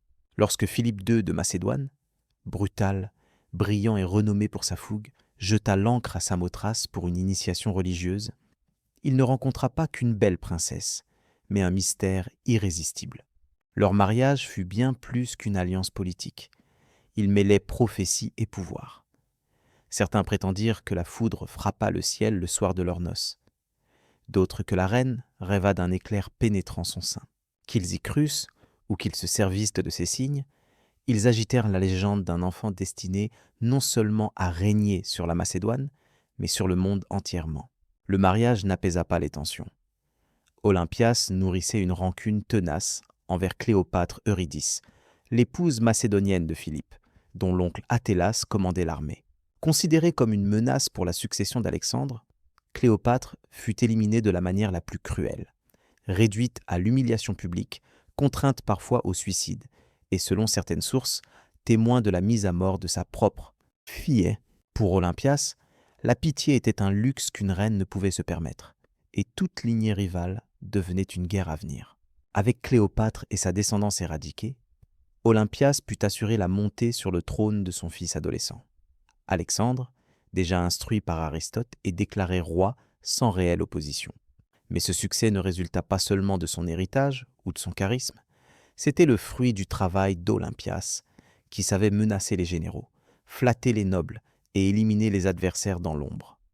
Elle ne faisait pas que protéger la légitimité d'Alexandre, elle l'orchestrait. Alexandre ne désapprouva pas toujours ces mesures violentes, mais il ne les arrêta pas non plus, car il savait, comme elle, que le pouvoir exige du sang. Une fois son fils couronné, Olympias se retira de la scène publique, non pour se reposer, mais pour passer des frappes ouvertes aux intrigues feutrées. En tant que reine-mère, elle régna dans l'ombre, envoyant reliques sacrées, consultant oracles et exécutant des rites pour soutenir la mission divine de son fils. Tandis qu'Alexandre marchait vers l'est pour conquérir la Perse, Olympias restait la véritable souveraine de la Macédoine. Antipater, le régent officiel, voyait fondre son autorité sous ses manigances, tandis qu'elle tissait rumeurs et alliances en Thessalie, en Épire et parmi l'aristocratie. Elle surveillait chaque pas de son fils, s'inquiétant de ses conseillers étrangers et de son penchant pour se faire diviniser. Car pour Olympias, victoire rimait avec faveur divine et reconnaissance de son propre rôle. Lorsque la nouvelle de la mort d'Alexandre à Babylone parvint en 323 avant Jésus-Christ, ce ne fut pas un coup de trompette, mais un coup de dague. C'était la fin de l'univers qu'Olympias avait érigé. L'empire se disloquait, les généraux le dépeçaient, et Antipater s'accrochait encore au pouvoir, tandis que sa fille, Cléopâtre et son petit-fils Alexandre IV, né de Roxane la Bactrienne, vivaient presque en captivité. Olympias comprit que l'héritier était la dernière parcelle du rêve d'Alexandre, une cible, mais aussi une arme. Elle s'allia alors à Polyperchon, général vieillissant mais détenteur d'une légitimité encore respectée, et entra en Macédoine à la tête d'une armée. Les cités s'ouvrirent, les soldats désertaient, certains anciens ennemis hésitèrent. Olympias, malgré son âge avancé, secoua la terre d'un nom qui imposait le respect. Elle traqua les partisans de Cassandre, exécuta Philippe III Aridé, fit étrangler Eurydice lorsqu'elle refusa de se suicider, et rappela à tous que seul le sang d'Alexandre méritait de gouverner. Pendant un bref instant, elle tint le royaume sous sa coupe. Restaurer dynastie, vengeance expéditive, démonstration du pouvoir suprême d'une mère n'ayant plus rien à perdre. Mais Cassandre, fils d'Antipater, revint en force. Son armée était plus nombreuse, ses ressources plus profondes, sa cruauté plus froide. Les alliés d'Olympias l'abandonnèrent. Isolée dans la forteresse de Pydna, elle subit un siège d'1 an, refusant de s'aplatir. Le ravitaillement manqua, la maladie se répandit, mais elle garda jusqu'au bout une dignité qui terrifiait ses geôliers. Cassandre hésita devant l'idée de tuer la mère d'Alexandre, craignant qu'un tel acte ne soit un sacrilège. Il lui promit pourtant la vie sauve en échange de sa reddition. Olympia, méfiante, savait que les promesses royales se consument comme la paille. La faim devint mortelle, ses partisans capitulèrent et elle fut livrée aux familles de ses victimes. Condamnée à mort, elle se dressa une ultime fois. Les bourreaux, tremblants, n'osèrent pas porter le premier coup. Olympias se tint droite, majestueuse, muette, le regard brûlant comme une prêtresse sondant l'au-delà. Ces Macédoniens avaient grandi à écouter ses prophéties, tremblaient devant ses serpents et acclamèrent un jour son fils comme un dieu vivant. Et voilà qu'elle apparaissait, vieille femme enveloppée de légendes, impassible. Aucun n'osa lever la lame. Cassandre envoya alors des étrangers, sans mémoire de sa grandeur, promptes à obéir aux ordres. Et ce fut dans le silence que l'ombre du dernier souverain tomba. Olympias mourut non sur un trône, mais dans la poussière, désarmée, abandonnée et exécutée par ceux mêmes qu'elle avait jadis régnés. Pourtant, l'histoire est étrange. Elle n'oublie pas toujours ceux qui meurent dans la soie, mais souvent ceux qui s'éteignent en sifflement. Olympias ne fut pas conçue pour une histoire discrète. Elle manœuvra la maternité comme une épée, la prophétie comme un bouclier. Sans elle, point de mythe de l'enfant divin, point de rituel d'éclairs et de lions, point de purge impitoyable des rivaux. Des rivaux permettant à un adolescent de gouverner le monde connu. Elle engendra un empire et le défendit de ses griffes. Parmi les dynastes les plus cruelles de l'Antiquité, Olympias se distingue. Elle ne conduisit pas d'armée à la bataille, mais régna dans l'ombre. Monde de coupes empoisonnées, de mariages politiques, de prêtresses et d'oracles. Elle comprit la force de la peur, et plus encore, la force de la croyance. Elle fit croire au monde que son fils était divin, et peut-être le crut-elle elle-même. Ses ennemis la taxèrent de meurtrière, de sorcière et de manipulatrice, et ils n'avaient pas tort. Olympias fut tout cela, fruit d'un monde brutal, où la ruse l'emporte sur la clémence. À travers les siècles, on la vilipenda et on la mythifia. Certains en firent une maléfique, d'autres une visionnaire, mais aucun historien, ancien ou moderne, ne put la qualifier d'anecdotique. Elle hanta la postérité d'Alexandre comme un spectre toujours en coulisses, exactement à l'endroit où elle appartenait. Non pas en simple mère tragique, ni en note de bas de page, mais en légende vivante, celle qui dormit auprès des serpents et survécut aux dieux. Sur l'île blanchie par le soleil de Cré, à quelques miles au sud de l'actuelle cité d'Héracléon, se dressent les ruines d'un lieu plus onirique que réel. Des corridors de pierre serpentent dans toutes les directions. Les pièces se tordent sur elles-mêmes et des escaliers mènent nulle part. Même aujourd'hui, il est aisé d'y perdre tout sens de l'orientation. Voici Knossos, cœur de la civilisation ménoane et source probable du mythe le plus tenace de l'humanité, le labyrinthe du Minotaure. Mais avant que naquît la légende, il y eut ce palais unique, construit vers 1900 avec J.C. et agrandi sur plusieurs siècles. Ne n'était pas qu'une résidence royale, c'était une ville entière sous un même toit, couvrant près de 14 000 m², avec plus de 1000 pièces, puits de lumière, réserves, sanctuaires, ateliers et peut-être même les premiers latrines dans un chasse d'eau de l'histoire. On y trouvait l'eau courante, des appartements à plusieurs étages et un système de circulation d'air sophistiqué. Loin d'être une forteresse primitive, c'était un chef-d'œuvre architectural. Pour les archéologues modernes, No ressemble à un chaos organisé. Pour les visiteurs antiques, cela devait frôler la magie. L'archéologue britannique Arthur Evans, au début du XXe siècle, crut reconnaître là l'origine du mythe grec. Plan déroutant, symbolisme omniprésent, motifs de taureaux peints sur les murs, gravés dans la pierre ou reproduits en minuscules. Amulette d'or. Le taureau, animal sacré pour les Ménoanes, y résonnait comme un totem. Evans alla jusqu'à baptiser la civilisation du nom légendaire de Minos.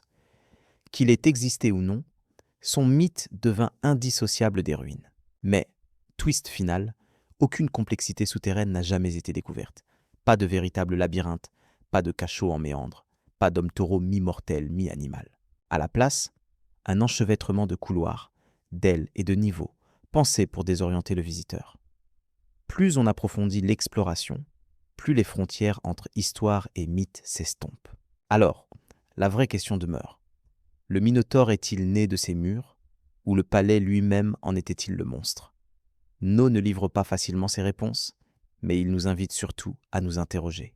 Le mythe est aussi célèbre que le site. Un être mi-homme, mi-taureau, enfermé dans un labyrinthe si complexe qu'aucun visiteur ne pouvait en sortir vivant. À l'exception de Thésée, l'héros d'Athènes, qui tua la bête grâce à un fil et à la ruse de la princesse Ariane. D'où vient cette histoire? Et pourquoi un labyrinthe? Les plus anciens récits évoquent par le roi Minos. Souverain puissant de Cré, exigeant chaque année d'Athènes 7 garçons et 7 filles en tribu, offerts en pâture au Minotaure, créature née d'une honte divine. Enfermé sous terre, le monstre incarnait la face obscure du pouvoir, la sauvagerie scellée sous la grandeur. Aux yeux des Grecs d'autrefois, Cri était un royaume de richesse, de mystère et de crainte. Peuple marin à la fois raffiné et étranger, Menoan pratiquait des rituels de tauromachie, représentait d'étranges divinités et bâtissait palais sans équivalent sur le continent, en 1000 laves. J.C., un grec de passage, prenait probablement noce pour un autre monde. Le taureau lui-même était sacré dans la culture minoenne. Les fresques montrent de jeunes hommes et femmes s'élançant par-dessus des taureaux en pleine charge lors de rituels acrobatiques. Les cornes de consécration, cornes de taureaux stylisées, ornaient toits et autels. Ajoutez à cela un palais qui donne l'impression d'un labyrinthe, et tous les ingrédients d'une légende sont réunis. Mais si le Minotaure n'était pas qu'un monstre, et s'il incarnait une métaphore, certains chercheurs y voient le souvenir d'une domination crétoise sur les Grecs, à une époque où Athènes payait réellement tribut à une puissance plus forte et étrangère. Le labyrinthe symboliserait alors l'enfermement politique des cités plus faibles, et le Minotaure, la force brute et terrifiante du pouvoir minoen. D'autres y lisent une dimension psychologique. Le labyrinthe comme inconscient, le Minotaure comme nos pulsions cachées, Thésée comme l'héroïque explorateur guidé par le fil de sa mémoire. Quoi qu'il en soit, le mythe reste indissociable de Knossos. C'est le palais le plus proche d'un véritable labyrinthe que l'on ait découvert. Pas de monstre, pas d'Ariane, mais peut-être quelque chose de plus profond. Non pas seulement un mythe résonnant à travers l'histoire, mais une histoire qui réclamait de devenir mythe. Bien avant qu'Athènes n'érigeât ses temples de marbre ou que Sparte affûtât ses lances, la civilisation minoenne brillait déjà comme l'une des premières sociétés avancées d'Europe. Elle ne régnait pas par la conquête, mais par le commerce, l'art et ce qui ressemble à un don presque surnaturel pour l'architecture. Au cœur de son pouvoir trônait Knossos, non pas un simple palais, mais un centre culturel, rituel et économique. Les Minéens prospérèrent de 2600 à 1424 J.C. Basés en Crète, ils tissèrent un immense réseau commercial jusqu'en Égypte, en Mésopotamie, au Levant et jusqu'aux rivages lointains de l'Espagne. Leurs navires perçaient la Méditerranée, tels des flèches silencieuses, transportant poteries, safran, bronze et objets de luxe. Ils ne bâtirent pas d'armées puissantes, mais des relations commerciales durables. Et c'est plus que des armes qui fit leur richesse. Ce qui surprend le plus dans la culture minoenne, c'est sa différence vis-à-vis des Grecs qui suivirent. Leur art célébrait la nature, les animaux et le mouvement fluide du corps humain, non la guerre ni les châtiments divins. Les fresques représentent des danseurs, des dauphins, des athlètes en plein saut au-dessus de taureaux. Même leurs figures féminines sont uniques, puissantes, seins nus, souvent brandissant des serpents, symboles de fertilité, de transformation ou de protection. Au centre de tout cela, Knossos n'était pas un château fort juché sur une colline, mais un complexe niché dans une vallée fertile. Sans remparts monumentaux, il laisse penser que les Minéens se sentaient en sécurité sur leur île, où suffisait à projeter un tel prestige qu'aucune défense n'était nécessaire. Leur confiance se lisait dans l'architecture. Édifices à plusieurs étages, cours intérieures colonneuses, et réseaux d'évacuation et de circulation d'air sophistiqués témoignaient d'une société en avance sur son temps. Pourtant, malgré cette sophistication, les Minéens n'ont laissé aucune trace écrite déchiffrable. Leurs inscriptions en linéaire A restent aujourd'hui indéchiffrées. Nous ignorons comment ils se nommaient, quelles prières ils prononçaient, ou ce qui se disait vraiment derrière les murs de Knossos. Il ne nous reste que leurs ruines, leur art et leur influence, absorbés plus tard par les Mycéniens et répercutés dans les mythes grecs. Les Minéens n'étaient pas seulement bâtisseurs de palais, ils étaient les architectes du mystère. Et Knossos n'était pas un simple édifice, mais le cœur battant d'une civilisation qui scintilla un instant comme un rayon de soleil sur la mer Égée, puis disparut. Certains prétendent que son écho erre encore dans le dédale. Marcher à travers Knossos, c'est traverser le temps, superposé, déroutant, superbe. Ce n'est pas seulement l'ampleur qui impressionne, c'est le plan. Salles se succédant, couloirs se divisant et se perdant, puits de lumière creusant le bâtiment, escaliers spirales plongeant dans l'ombre ou débouchant soudain sur des cours baignés. De soleil, rien ne suit une ligne droite. Il n'est pas étonnant que, pour les anciens, on parlât de labyrinthe. Knossos n'était pas un palais figé, mais un organisme vivant d'environ 14 000 mètres, comptant plus de 1000 pièces, petites ou vastes, non agencées au hasard, mais pensées comme ateliers, réserves, sanctuaires, appartements et trônes, toutes organisées autour d'une cour centrale, pouvant servir aux cérémonies publiques ou aux rituels taurins. Le palais s'étageait sur plusieurs niveaux, parfois 4 ou 5 étages, tirant parti des pentes naturelles et de terrasses artificielles. Pour le parcourir sans se perdre, il fallait la mémoire, l'instinct ou un fil d'Ariane. Pourtant, ce chaos apparent dissimule un génie remarquable. Les Minéens maîtrisèrent la ventilation passive, refroidissant les pièces par des conduits et des escaliers ouverts, collectant l'eau de pluie dans des tuyaux d'argile et installant des latrines à chasse d'eau bien avant que Rome n'en fasse une mode. L'un des espaces les plus emblématiques reste la salle du trône. Un siège en albâtre taillé dans la paroi, encadré de bancs, entouré de fresques de griffons, ses gardiens mythiques. Était-ce la salle d'un roi prêtre, l'antre d'une prêtresse, ou un tribunal sacré? Personne ne le sait. Les murs, eux, parlent par la couleur. Dauphins virevoltant au-dessus de baignoires, femmes vêtues de jupes évasées seins nus, jeunes gens bondissant par-dessus des taureaux. Cet art n'était pas qu'ornement. Il était l'identité même du peuple minoen, fluide, naturel, en profonde communion avec la terre et la mer. Pourtant, plus on s'enfonce, plus Knossos désoriente. Certaines zones semblent conçues pour embrouiller intentionnellement. Peut-être est-ce là l'origine du mythe du labyrinthe. Non un piège pour monstres, mais un palais vécu comme un être vivant, capable d'éveiller l'émerveillement, le rituel et une légère appréhension. Le taureau lui-même était sacré dans la culture minoenne. Les fresques illustrent de jeunes hommes et femmes bondissant par-dessus un taureau en pleine charge lors de cérémonies rituelles. Les cornes de consécration, cornes de taureau stylisées, ornaient toits et autels. Ajoutez à cela un palais conçu comme un labyrinthe et tous les ingrédients d'une légende étaient réunis. Mais si le Minotaure n'était pas seulement un monstre, et s'il était une métaphore? Certains spécialistes voient dans ce mythe le souvenir d'une domination crétoise sur les cités de la mer Égée, à l'époque où Athènes payait tribut à une puissance plus forte et étrangère. Le labyrinthe symboliserait alors l'enfermement politique des États plus faibles, et le Minotaure incarnerait la force brute et terrifiante du pouvoir minoen. D'autres y décryptent d'une dimension psychologique. Le labyrinthe comme représentation de l'inconscient, le Minotaure comme nos pulsions cachées, Thésée comme l'héros qui s'aventure dans l'ombre, guidé seulement par le fil de sa mémoire. Quoi qu'il en soit, le mythe reste indissociable de Knossos. C'est le palais le plus proche d'un véritable labyrinthe jamais découvert. Pas de monstre, pas d'Ariane, mais peut-être quelque chose de plus profond. Non pas un simple mythe qui résonne à travers l'histoire, mais une histoire qui demandait à devenir mythe. Bien avant qu'Athènes n'érigeât ses temples de marbre, ou que Sparte affûtât ses lances, la civilisation minoenne brillait déjà parmi les sociétés les plus avancées d'Europe.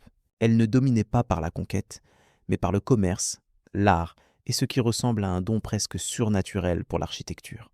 Au cœur de sa puissance se dressait Knossos. Non pas un simple palais, mais un véritable centre culturel, rituel et économique. Les Minoens prospérèrent de 2600 à 1420 JJ. Bokosé, basés en Crète, ils tissèrent un impressionnant réseau commercial jusqu'en Égypte, en Mésopotamie, au Levant et jusqu'aux côtes espagnoles. Leurs navires fendant la Méditerranée, tels des flèches silencieuses, transportant poteries, safran, bronze et objets de luxe. Ils ne bâtirent pas d'armées colossales, mais cultivèrent des relations durables. Et ces réseaux leur valurent une prospérité plus solide que la force militaire. Ce qui frappe le plus dans la culture minoenne, c'est son contraste avec la Grèce classique. Leur art exaltait la nature, les animaux et le mouvement fluide du corps humain, non la guerre ni la justice divine. Les fresques montrent des danseurs, des dauphins, des athlètes voltigeant au-dessus des taureaux. Même leurs figures sont féminines, nues de la poitrine, bras levés, agrippant des serpents ou enveloppés de ces mêmes reptiles, évoquent non la soumission, mais la puissance, la fertilité et la transformation. Au centre de tout cela, Knossos n'était pas un bastion perché sur une colline, mais un complexe niché dans une plaine fertile, sans murailles défensives imposantes. Les Minoens semblaient se savoir en sécurité sur leur île, ou projetaient suffisamment de prestige pour rendre toute fortification superflue. Leur confiance s'exprimait dans l'architecture. Bâtiments à plusieurs étages, cours intérieures à colonnes, systèmes de ventilation et de canalisation sophistiqués, jusqu'à des latrines à chasse d'eau, innovation centenaire devant Rome. Pourtant, malgré cette avancée technique, les Minoens n'ont laissé aucune écriture déchiffrée. Leur linéaire A reste interdit aux spécialistes. Nous ignorons comment ils se nommaient, quel nom divin ils invoquaient, ni ce qui se tramait réellement derrière les murs. Subsistant leurs ruines, leurs fresques et leur influence, reprises plus tard par les Mycéniens et immortalisées dans les mythes grecs. Les Minoens étaient plus que bâtisseurs de palais. Ils furent alors les architectes du mystère. Knossos n'était pas un simple édifice, mais le cœur palpitant d'une civilisation qui scintilla un bref instant, telle une lueur sur la mer Égée, puis s'évanouit. Certains assurent que son écho résonne encore dans ces galeries. Traverser Knossos, c'est traverser le temps, superposé, déroutant, sublime. Ce n'est pas seulement l'ampleur qui impressionne, mais le plan.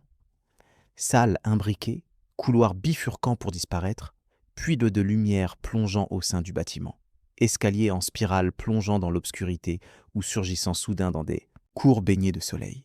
Rien ne suit une trajectoire rectiligne. Il n'est donc pas étonnant que les anciens aient parlé de labyrinthe.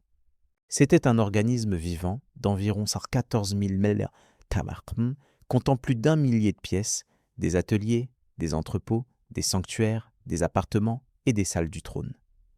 Organisés autour d'une grande cour centrale où se tenèrent sans doute cérémonies publiques et rituels taurins.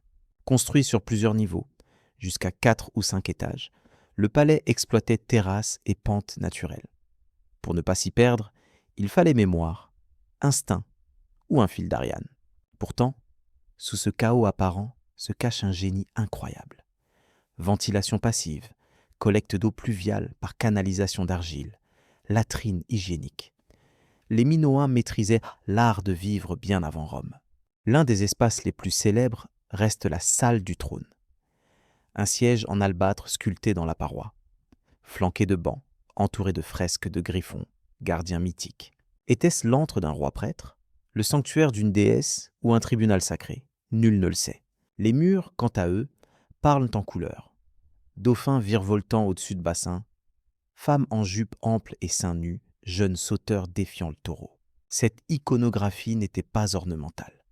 Elle exprimait l'identité même du peuple minoen, fluide, naturel, en communion avec la mer et la terre. Pourtant, plus on explore, plus Knossos déroute.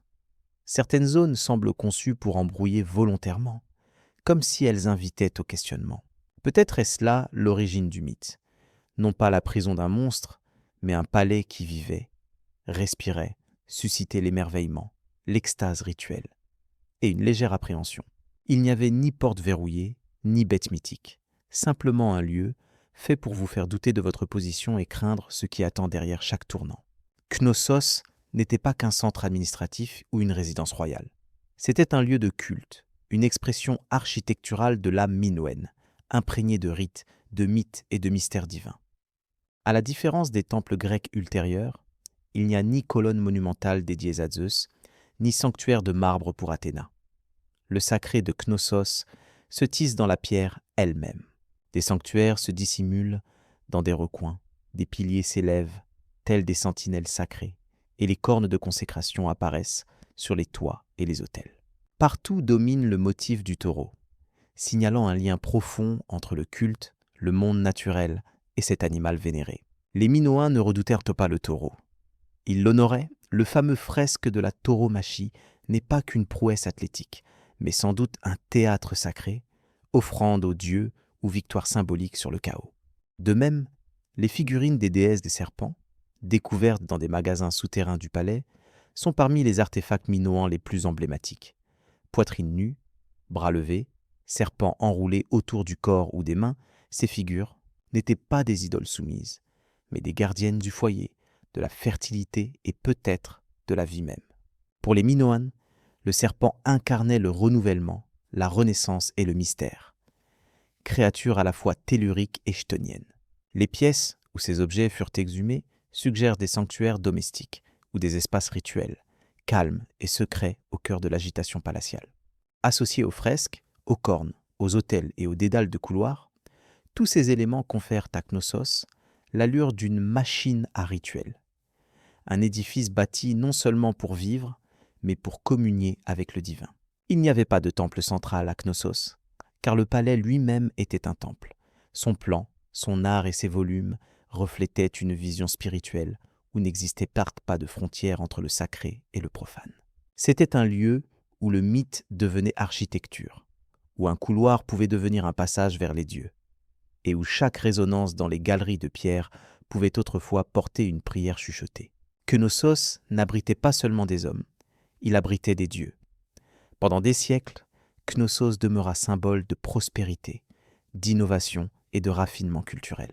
Puis, vers 1400, J.A.6, quelque chose survint, soudain, inexplicable. Le palais fut abandonné, les fresques laissées à l'usure, la civilisation minoenne, maîtresse des flots, s'évanouit comme une brume sur la mer Égée. Que s'est-il passé? Les théories abondent. Certains incriminent la nature. Vers 1600, l'éruption de l'île volcanique de Terra, l'actuel Santorin, fut l'un des plus puissants cataclysmes de l'Antiquité. Le tsunami qui s'ensuivit dévasta les côtes nord-crétoises, ravagea ports et terres cultivées, tandis que les nuées de cendres obscurcirent le ciel et anéantirent les récoltes. Knossos n'eut pas à souffrir directement de la violence du séisme, mais ses répercussions économiques, politiques et spirituelles furent profondes. D'autres évoquent la guerre. Vers 1450, J.C., l'essor des Mycéniens, grecs du continent, aurait exploité les faiblesses crétoises. Les fouilles le témoignent d'une brève réoccupation de Knossos, mais sous influence mycénienne. L'art se militarise, le linéaire A cède la place au linéaire B des scribes mycéniens. Le palais des danses de taureaux et des déesses serpents murmure désormais dans une langue étrangère. Certains pensent que les Mycéniens n'envahirent pas d'un seul trait, mais absorbèrent progressivement l'île, d'abord par le commerce, puis par leur prestige et enfin par le pouvoir politique. D'autres soulignent que l'effondrement interne, révolte civile, instabilité politique ou défaillance de l'élite, joua un rôle tout aussi déterminant. Ce qui frappe toutefois, c'est l'absence de traces de violence massive. Pas de squelettes calcinés, pas de saccage à grande échelle.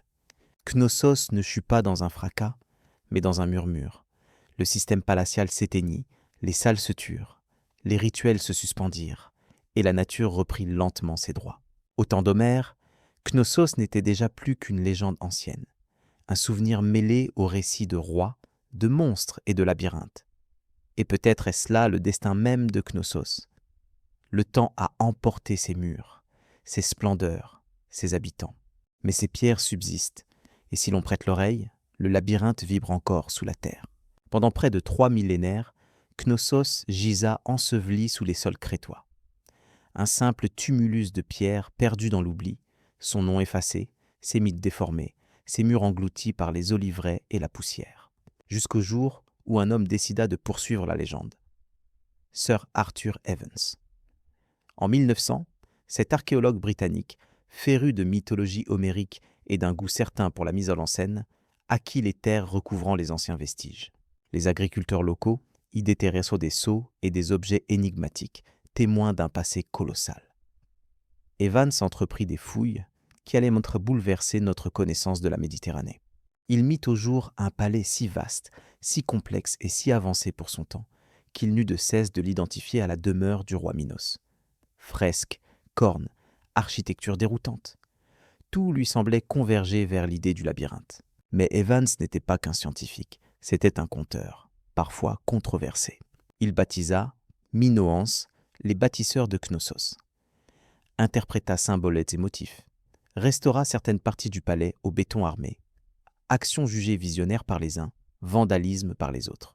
Aujourd'hui, ce que l'on voit à Knossos mêle vestiges antiques et réinterprétations édouardiennes.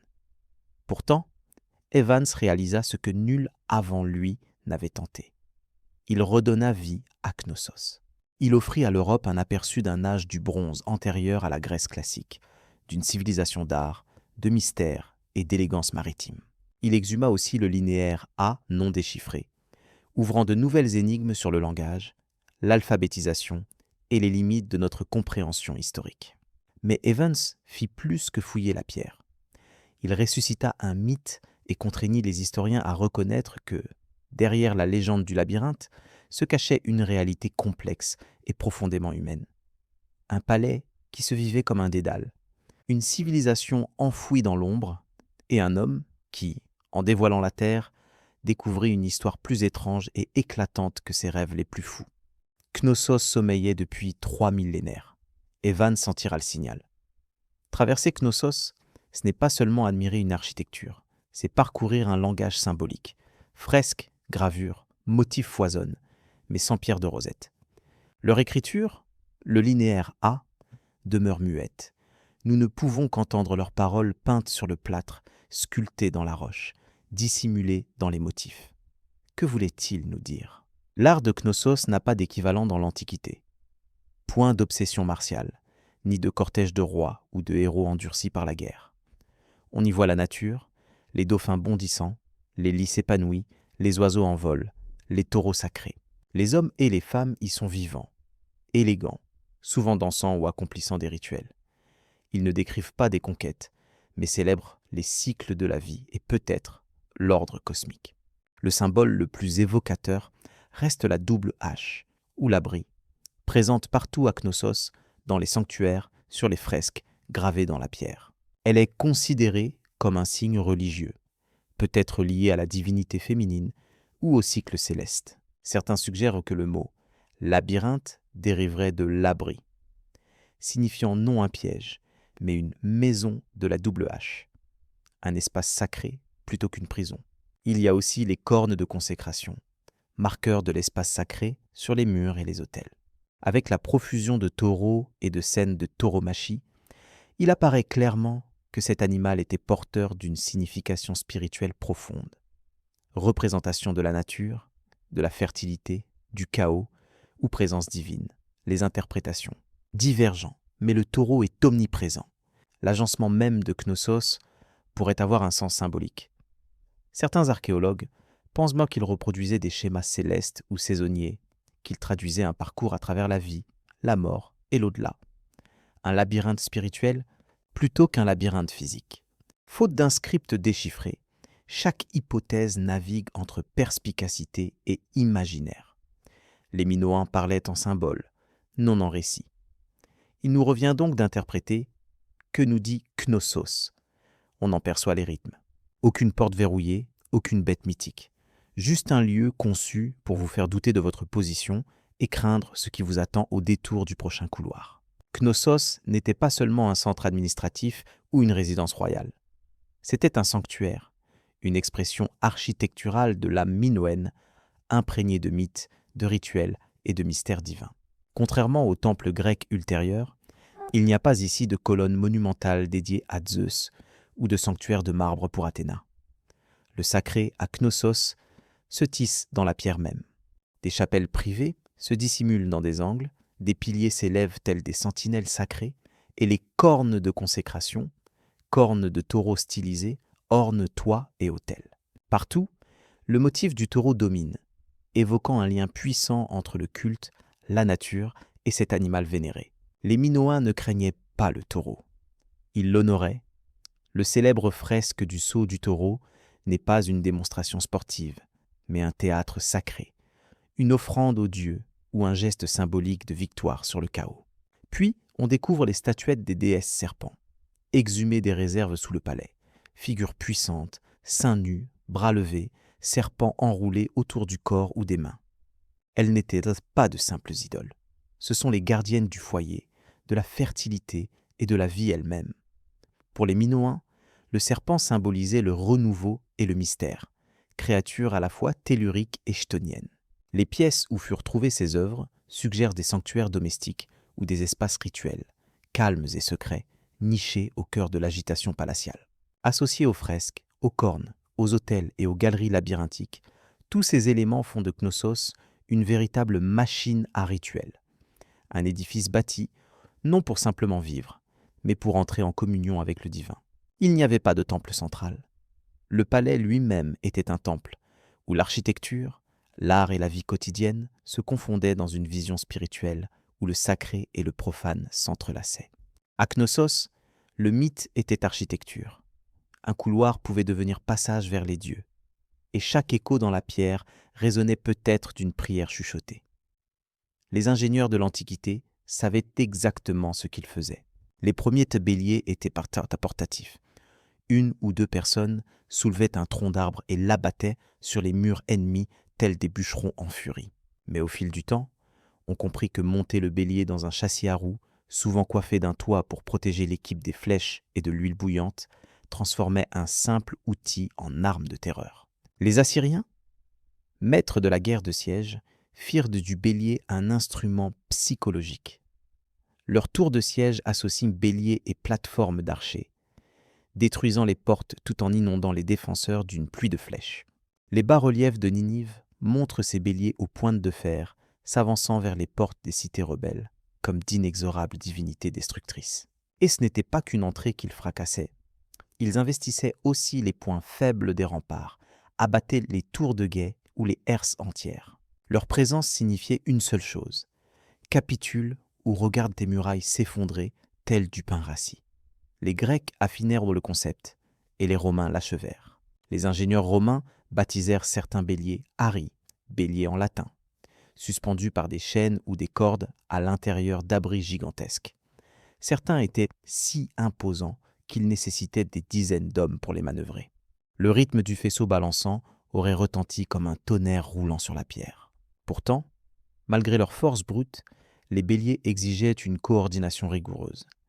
Il fallait maintenir le balancier en rythme, tout en protégeant la machine des projectiles enflammés, des pierres et autres projectiles répugnants lancés dans. Ah, out! Un bélier bloqué était un bélier mort. Mais lorsqu'il prenait son élan, rien ne l'arrêtait.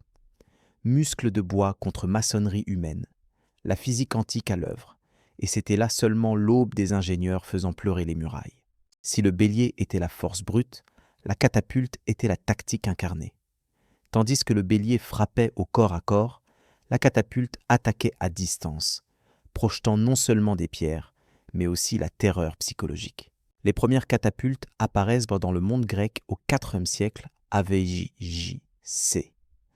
Le fruit de cerveau brillant cherchant à allier portée et énergie cinétique au combat. Dionysios l'Ancien de Syracuse, tyran épris de technologie militaire, commanda les premières machines à torsion. Des catapultes utilisant des faisceaux de tendons ou de cheveux tordus comme ressort de tension. Ces engins, alliant génie mécanique et psychologie de la peur, révolutionnèrent l'art de la guerre de siège. Et la physique fut dès lors la plus magique des armes. Ce n'étaient pas des frondes pour géants. C'étaient des instruments de siège précis et terrifiants. Le génie résidait dans leur mécanique. Les ingénieurs avaient là compris qu'en tordant fortement des cordes, souvent faites de tendons animaux, ils pouvaient emmagasiner une énorme énergie potentielle.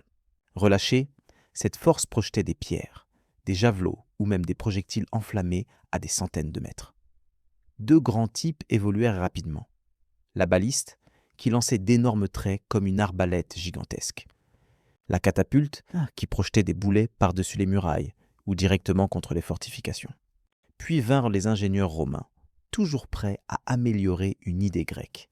Ils construisirent des catapultes démontables, transportables sur chariot et remontables sur place. Des engins de siège portables pour armées professionnelles. Certaines catapultes romaines pouvaient tirer des boulets de 30 kilos à grande vitesse, capables de défoncer portes en bois, créneaux, et même de faucher les soldats privilégiés. Les catapultes n'étaient pas que destructrices. Elles savaient aussi jouer la mise en scène. Les généraux antiques y voyaient un moyen de transmettre des messages sanglants. On projetait des cadavres au-dessus des murailles pour répandre maladie et terreur, ou des têtes coupées pour briser le moral des assiégés. Dans un cas célèbre, on tira des corps infectés en guise de guerre biologique naissante. Pourtant, ces machines avaient leurs faiblesses, lourdes, nécessitant des équipages entraînés, vulnérables à un terrain ingrat. Lorsqu'elles étaient pourtant bien installées, elles abattaient une cité depuis un lieu sûr.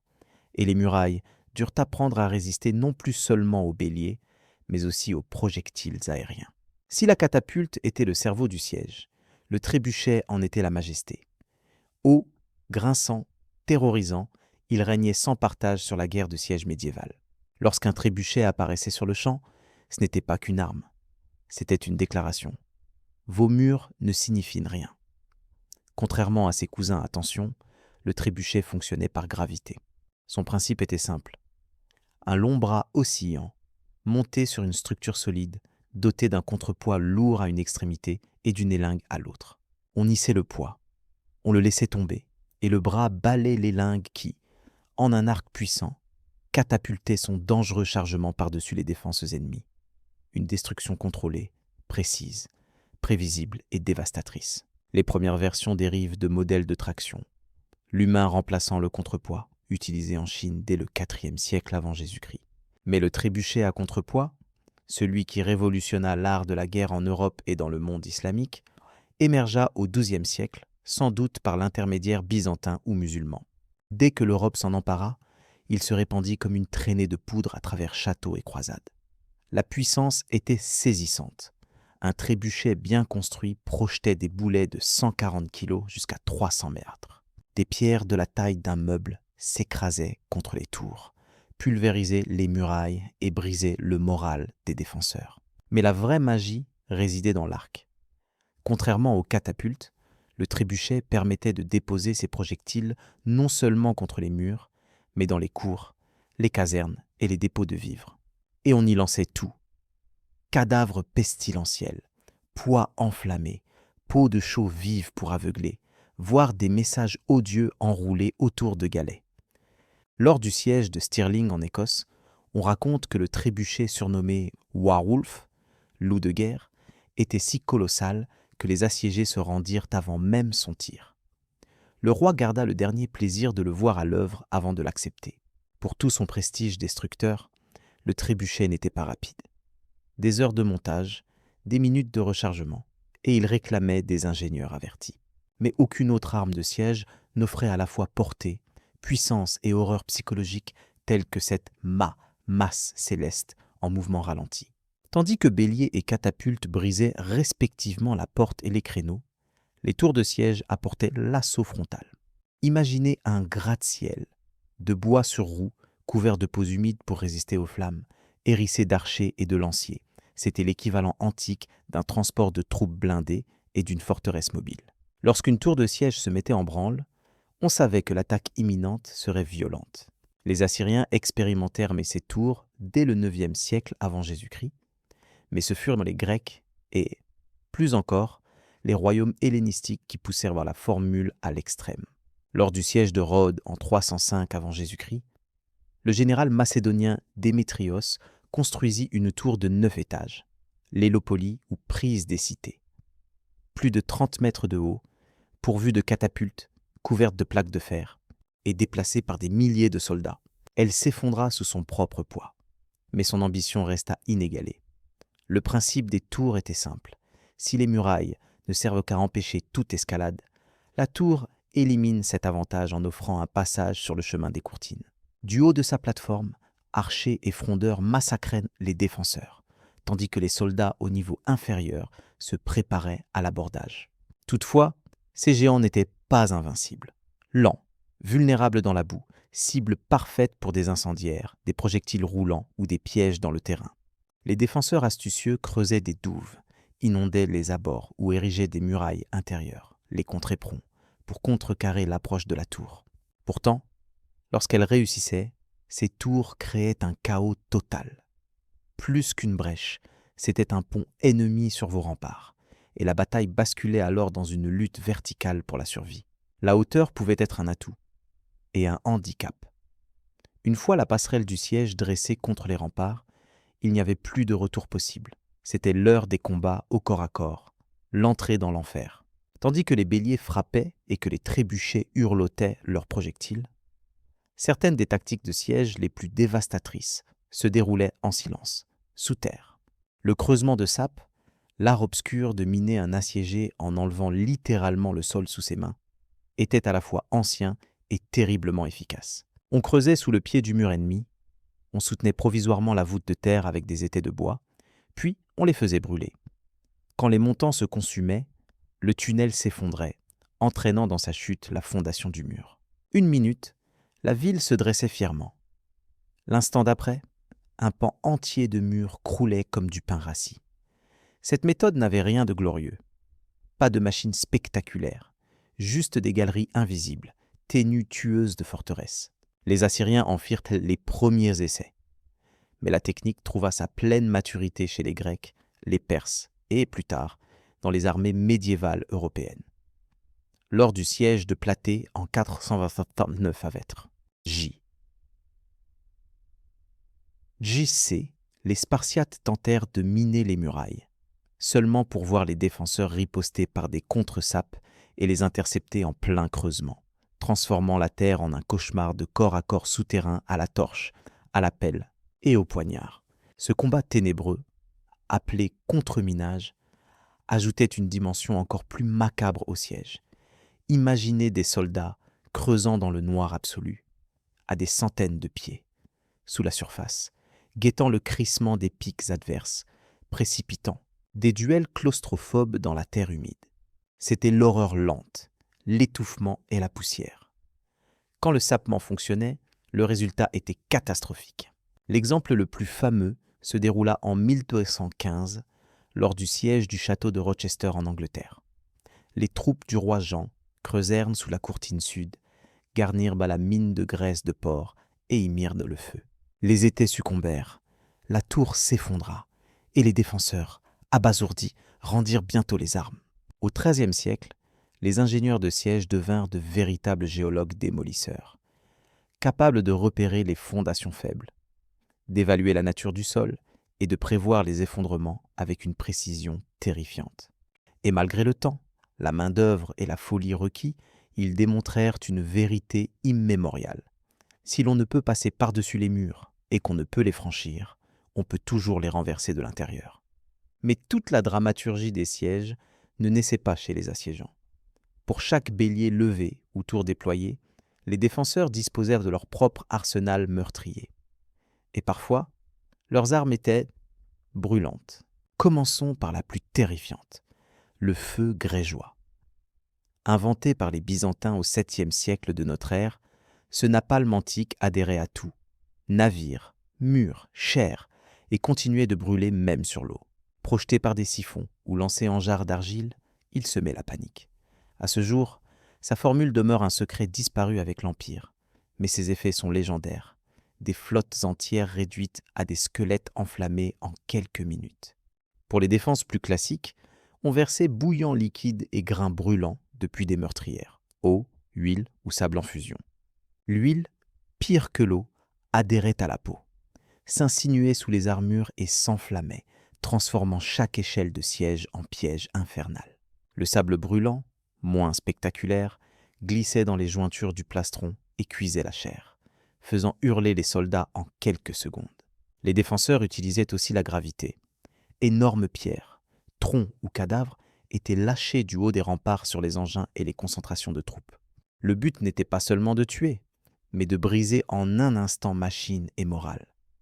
Et puis, il y avait les pièges, fosses dissimulées, ponts s'effondrant, barricades hérissées de pieux. Les châteaux devenaient de véritables labyrinthes de douleurs, conçus pour ralentir, confondre et punir. Tout cela servait un seul objectif, gagner du temps. Chaque minute où un mur tenait était une minute de moins pour les assiégeants. Ravitaillement épuisé, épidémie dans les camps, renforts arrivant. Le siège est un jeu d'attrition où l'attaquant dispose de la physique, mais le défenseur exploite l'invention et la rage bouillonnante. Derrière la force brute, il y avait la domination psychologique. Les armes de siège n'étaient pas que des outils de destruction. Elles étaient des symboles massifs de la fin imminente. Chaque grincement d'une tour de siège, chaque traînée de galets arrachés par un trébuchet semait l'idée. Vous n'êtes pas en sécurité. Les Assyriens exposaient leurs engins dès le désert. Les Romains montaient à leur camp sous les murs adverses, offrant aux citadins le spectacle de leurs béliers assemblés et de leurs catapultes en phase de tir.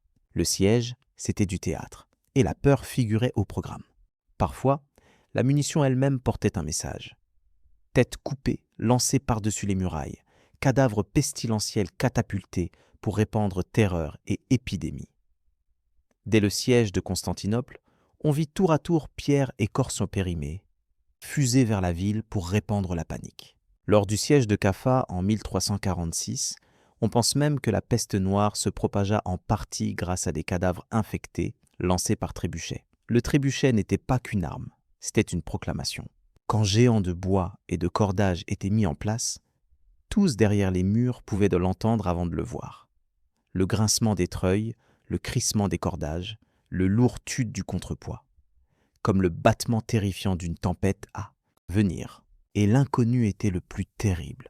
Rochers, tonneaux, pluie de flèches, ou simple silence avant le coup fatal. Ce silence pesant qui rendait fous d'angoisse les défenseurs. Pour les commandants, l'enjeu était de briser la volonté avant même que la muraille ne cède. Si le moral s'effondre, souvent, les portes s'ouvrent d'elles-mêmes. Quand la poudre à canon tonna sur le champ de bataille à la fin du Moyen-Âge, l'âge des engins de siège traditionnels s'éteignit lentement. Mais son héritage survécut.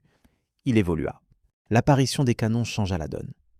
Une seule volée pouvait accomplir en secondes ce qu'un trébuchet mettait des heures à faire. Au XVe et XVIe siècle, les murailles autrefois invincibles s'effondraient sous les boulets de fer. Pourtant, les principes des ingénieurs antiques perdurèrent. Chaque missile balistique moderne, chaque obus long court est un descendant des catapultes et trébuchets. Physique, trajectoire, tension, force, tout fut découvert et éprouvé des siècles avant la poudre noire. Et bien que les stratégies aient évolué, la psychologie du siège, le choc et effroi, reste vivace. Écraser l'adversaire par la démonstration d'une puissance inéluctable. Voilà l'héritage des tours, béliers, catapultes et trébuchets antiques. Leurs traces sont encore visibles dans les ruines d'anciennes villes. À Masada, où les rampes romaines creusées dans le désert témoignent de la détermination des assiégeants. À Constantinople, dont les murailles résistèrent 1000 ans à tous les engins imaginables avant de céder sous les canons ottomans. Ou dans les châteaux d'Europe, où tours rondes et bastions angulaires racontent la course aux nouvelles défenses contre les armes à feu. Et aujourd'hui, même dans un monde de drones et de missiles guidés, le siège n'a pas disparu. Il s'est numérisé. Les cités se barricadent, les défenseurs s'isolent, mais les murs deviennent pare-feu, blocus ou même censure médiatique. L'essence du siège demeure. Quelqu'un veut entrer, quelqu'un veut garder l'accès fermé, et tous deux sont prêts à construire, creuser et briser pour l'emporter. Les béliers sont relégués au musée, les trébuchets exposés derrière des barrières de sécurité. Mais l'esprit du siège, lui, reste vivant et toujours aussi destructeur.